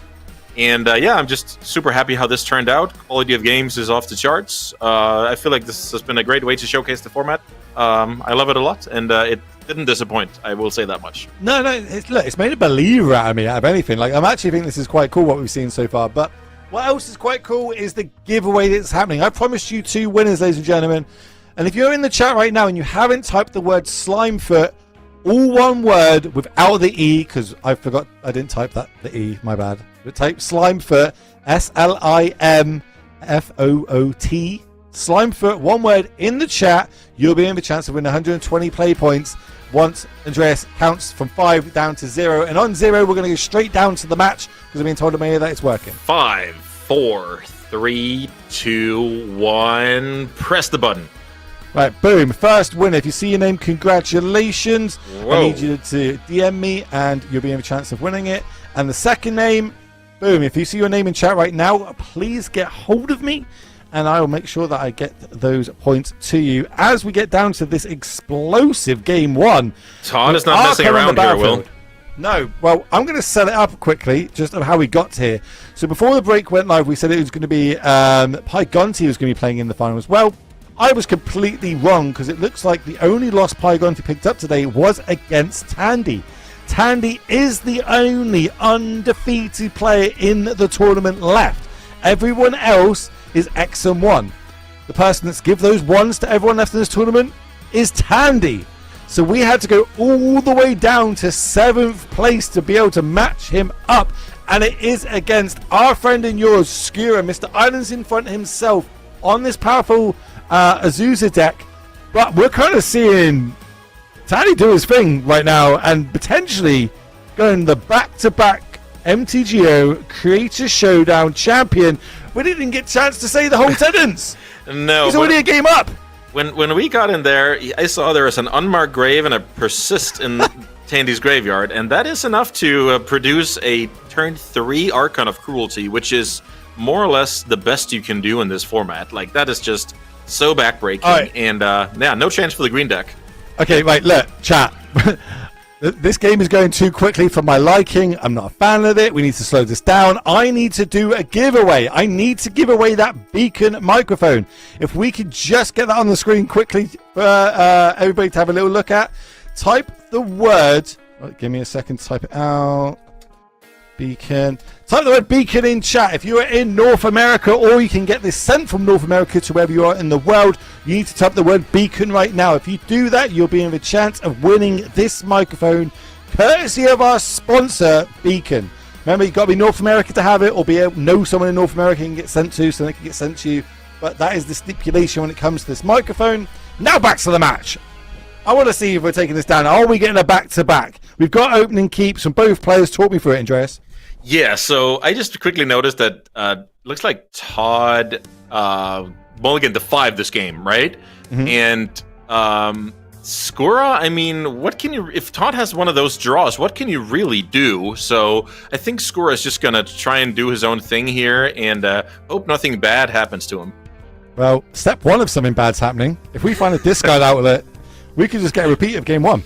That is very, very true. So now Todd is on the lookout for stuff like Careful Study, like Flash, even Thought Seizing targeting himself would be viable at this point. Oh, my word. So lots of stuff here, and that's super dangerous for Skura, no doubt about that. Oh, Reflector Pool, okay, that's fine. That's not one.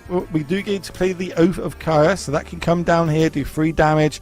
That can take out the Aftermath Analyst or the Azusa. I feel like it's got to be the Analyst at this spot. Yep, that is where we're going to go. Yeah, that is good logic, because the Azusa can just get recast, so Ant has already gotten, the mana burst that Skura wanted, so definitely get rid of the the Analyst here.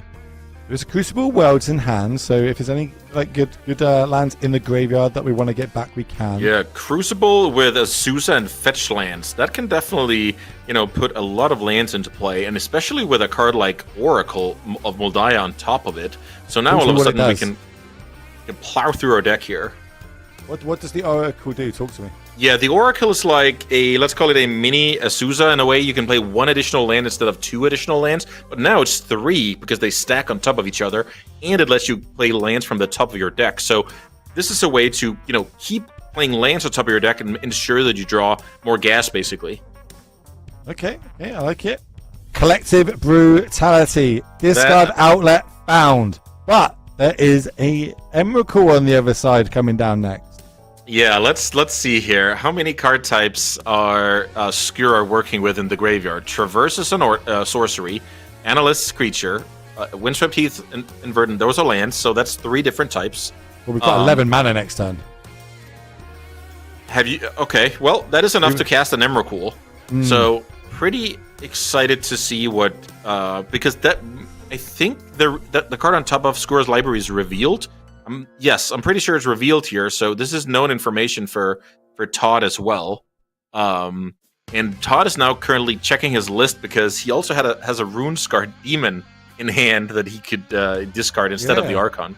I'm having a look. Is there anything that we could find? Like, we've also got the land. We could go... does that land come into play untapped? If it does, we could go discard the Runescarred, get the Runescarred back, go find a balance and cast balance. Wow, the new Duel Commander champ is here. So balance is awesome because we're gonna have 1 creature, the opponent's gonna have 2 creatures, but we're way behind on lands. So love it. Crucible of Worlds and Azusa will have something to say about it though. But maybe it's not fast enough. Let's see. Yeah, that's just me playing. That was the first card that came. No, that's awesome. But what else have we got? Skura gets to keep around the Azusa and can play then 3 lands out of the yard with Crucible. So the rebuild is going to be pretty quick, I'll say. Is there any counter magic? No, because it's on cast, isn't it? The Emrakul. Emrakul is a cast trigger, so yeah, you would need something like. What's that card? Consigned to Memory. Like that's the card from MH3 that where you can counter the spell and the trigger, right? Yes, true. But then, what damage can really be done if the Emrakul goes to the graveyard? We're gonna get back the Archon. Yeah. Now, the Archon. No, because the Archon can't attack into the Emrakul because they'd have to sack the Emrakul. Oh, but there's a... that is true. Because the Time Walk effect from Emrakul, like when you control your opponent's turn, then you just don't attack. But then yeah, you're right. Turn back to Todd, and Todd goes, sure, I'll attack then. Yeah, this is actually a pretty complicated turn, but I think you nailed it here when saying it's not the end of the world if you get Emrakul here, unless you draw a specific card in the deck. I'm going to quiz you here. If you Emrakul your opponent here, which card do you want to see then if you're in Skura's chair here? Which card would just win the game on the spot? When you control your opponent's turn. It's a card we featured a few hours ago, and you thought it was maybe broken in the format. Oh, did I? Oh no, what did I think?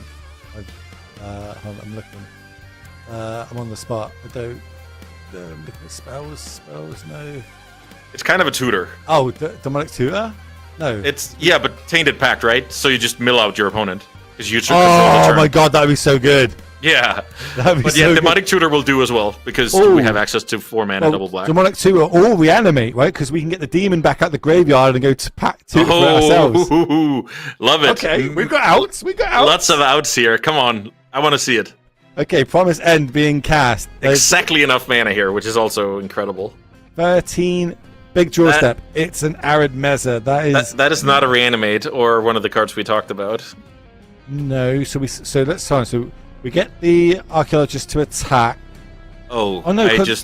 What about the lethal. Commander? Yeah, that's the commander's just going to flicker it, right? Yeah, this is brutal stuff. Are we seeing a back-to-back undefeated 2 times champion And the name being Todd Anderson, Tandy MTG?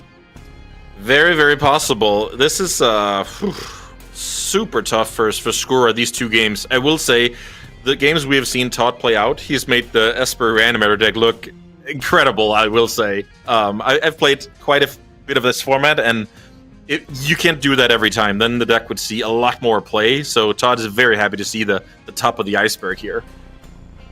So Skura's having a little look. So we're going to play this land. Yeah, we'll point a damage down, have a look at what's in the list, even though it's open deck list. Sure. Fail to find. Great. What does the commander do anything here? Commander, draw a card. No. Exile another opponent you own, then return it to the battlefield. We return the Oath. Oath kills its own planeswalker, doesn't do much. Oath. I mean, okay. So I think we're supposed to go for land number 5, play the Animatu, and blink the Archaeologist. Oh, okay. So then we're still on for the Tainted Pact to finish the job if it's in the top 3. Chat's also pointing out could attack with the Archon as well to draw another card that way. Okay. This is mental that this board state, this situation is still out. Oh yeah, I mean, and it's outs that win on the spot. it's not just, you have a chance. It's actually stuff that wins on the spot. So where's the commander? It's not in the command zone. So is it in the graveyard? It gets shuffled back in? If it gets shuffled back in, you can always choose to, put it in the command zone. But you look at the screen, it's not there. It's not in the little... Yeah, but it still says 1 down at the flag next to the... oh, is that how that works? Okay, I got you. But it should also have been visible, I guess. Hey, okay, so flicker. Come on. Can we do it? This is sick. Come on now. Look at the top cards. Top 3. Spell into hand. It has to be the... pact here, right? We've the got Tainted Pact. Find it. And I actually, let's see how much. Oh, the Skura's at 10 here, so attacking with Archon will put him to 1. That's when we've got just enough here. And not enough. Tandy is going to take this game down. This tournament down is going to be the first ever back-to-back MTGO Creator Showdown champion. Congratulations to Todd yet again. That's never been done. He's the first person to ever do it.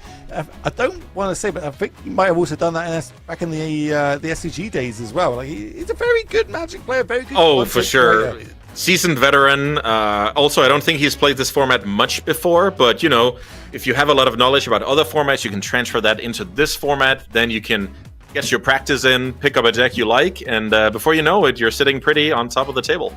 I always enjoy watching Todd in his content, seeing what he pushes out. He tases it a little bit more to the aggro formats, and I'm a very much an aggro player myself, so I do enjoy watching, pick up all the different ones, and not just the stereotypical, it's modern, blah, blah. He was in a lot of them, and now Duel Commander is going to be one of them. 6-0, able to take down all those other content creators to get to this point, and did it before I could finish sentences. So impressive. Okay, Andres. Let's remind everybody at home what is currently on the line for all you people. If Todd's winning, you're winning. There is a beacon microphone on the line. You need to type the word beacon in the chat. This is going to be the last time for you to do it, because once we close the show, we will be picking a winner. You do need to be North America or know someone in North America this can get sent to, and then they can organize getting it to you wherever you are in the globe. But that is the stipulation for it. Type the word beacon to be in with a chance. These microphones are amazing. They've got some crazy AI technology in there that advances, wherever you talk to it, which angles you talk to it, all and transforms it to the most crispest, clear voice that can be for your content moving forward. So huge shout out to them as one of our sponsors. But type the word beacon to be in with a chance. As we move back to the booth, and I ask Andreas what his favorite moment of today is. Duel Commander, my first time getting eyes on it, some really cool stuff. What is your highlight? Yeah, I think my highlight is basically the whole build-up of talking about the format as this very fair, a lot of broken cards are banned, for then only to see a combo deck take it all down. So I just love that build up. We have these aggro decks, these mid-range decks, these blue decks, counter spells are good, and then we just see Todd, he didn't really care too much about that analysis. He just took it down with his sweet Esper combo deck in the end, and what a fashion to do it in. So dominating. Yeah, I love to see it. I think not my highlight. I can't really pick a highlight, but my favorite deck that I've seen, I think, is that Jund deck from Elliot Dragon. This deck had everything I want to do in Magic all in one place. I want to ramp. I want to play Planeswalkers. I want to play cool Tarmogoyfs and stuff going on. I think that's probably my favorite highlight. And chat, let us know what was your favorite highlight. Maybe you've just joined in and been watching all your other content creators from their side on their platforms throughout the day. Who's been your favorite? Where have you spent most of your time? Because I need to know. I just need to know. Deep down in my soul, I need to know where it is.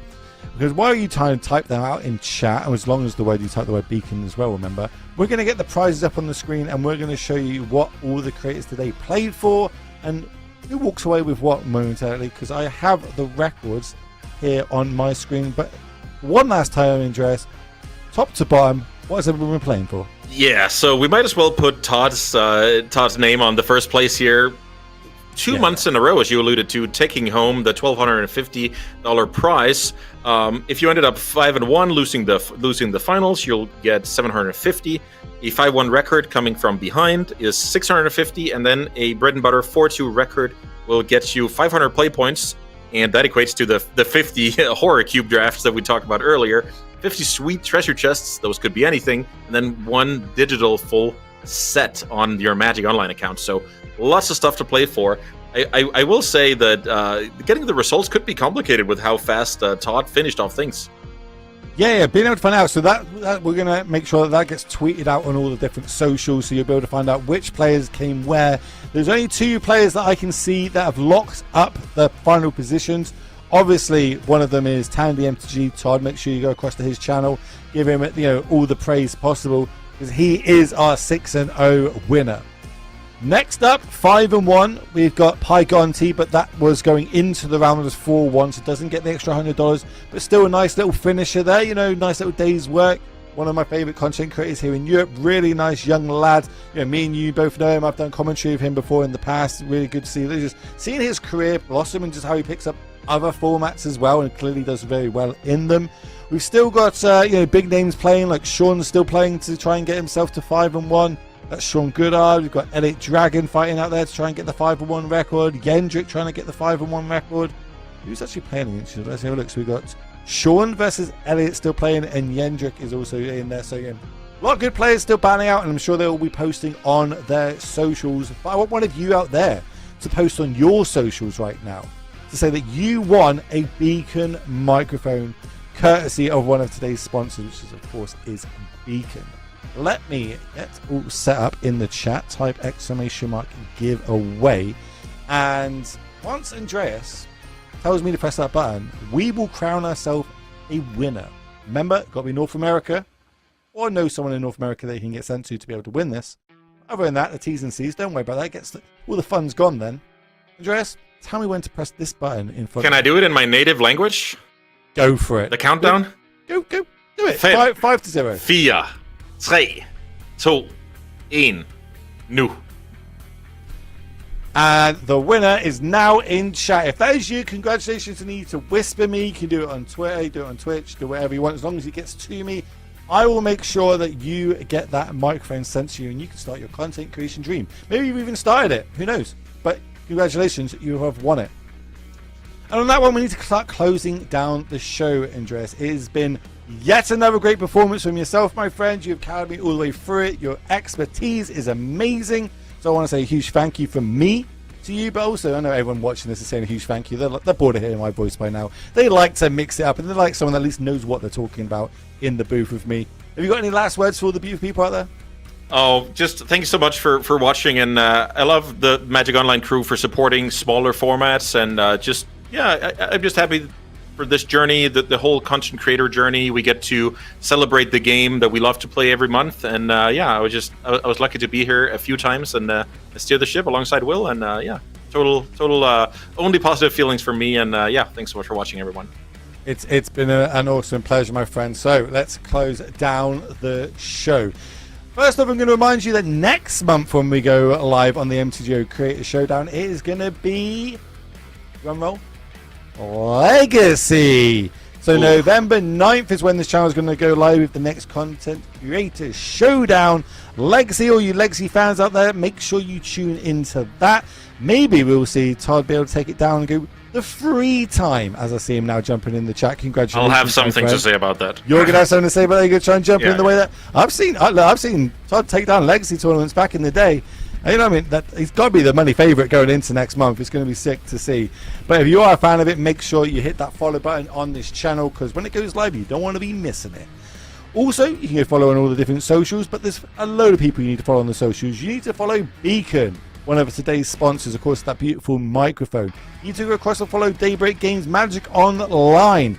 Two of them, go give them both a follow. They are putting on these awesome events, letting me do all these crazy giveaways for all you beautiful people at home, supporting not only this show, but other shows they've got going on the YouTubes and the Twitters. Huge shout out to them for being a part of it.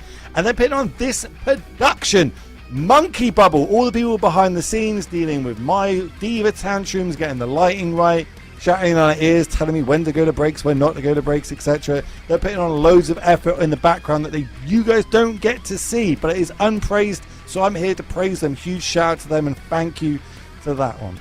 Everyone else, everyone at home, I guess, is the only left people have to say is say another thank you to Elliot. If it wasn't for you supporting all the content creators taking part in this event, or just content creators in general supporting Magic in its finest, we wouldn't be able to put on these great events all throughout the year for you beautiful people to tune in and watch, and we hope you have enjoyed it.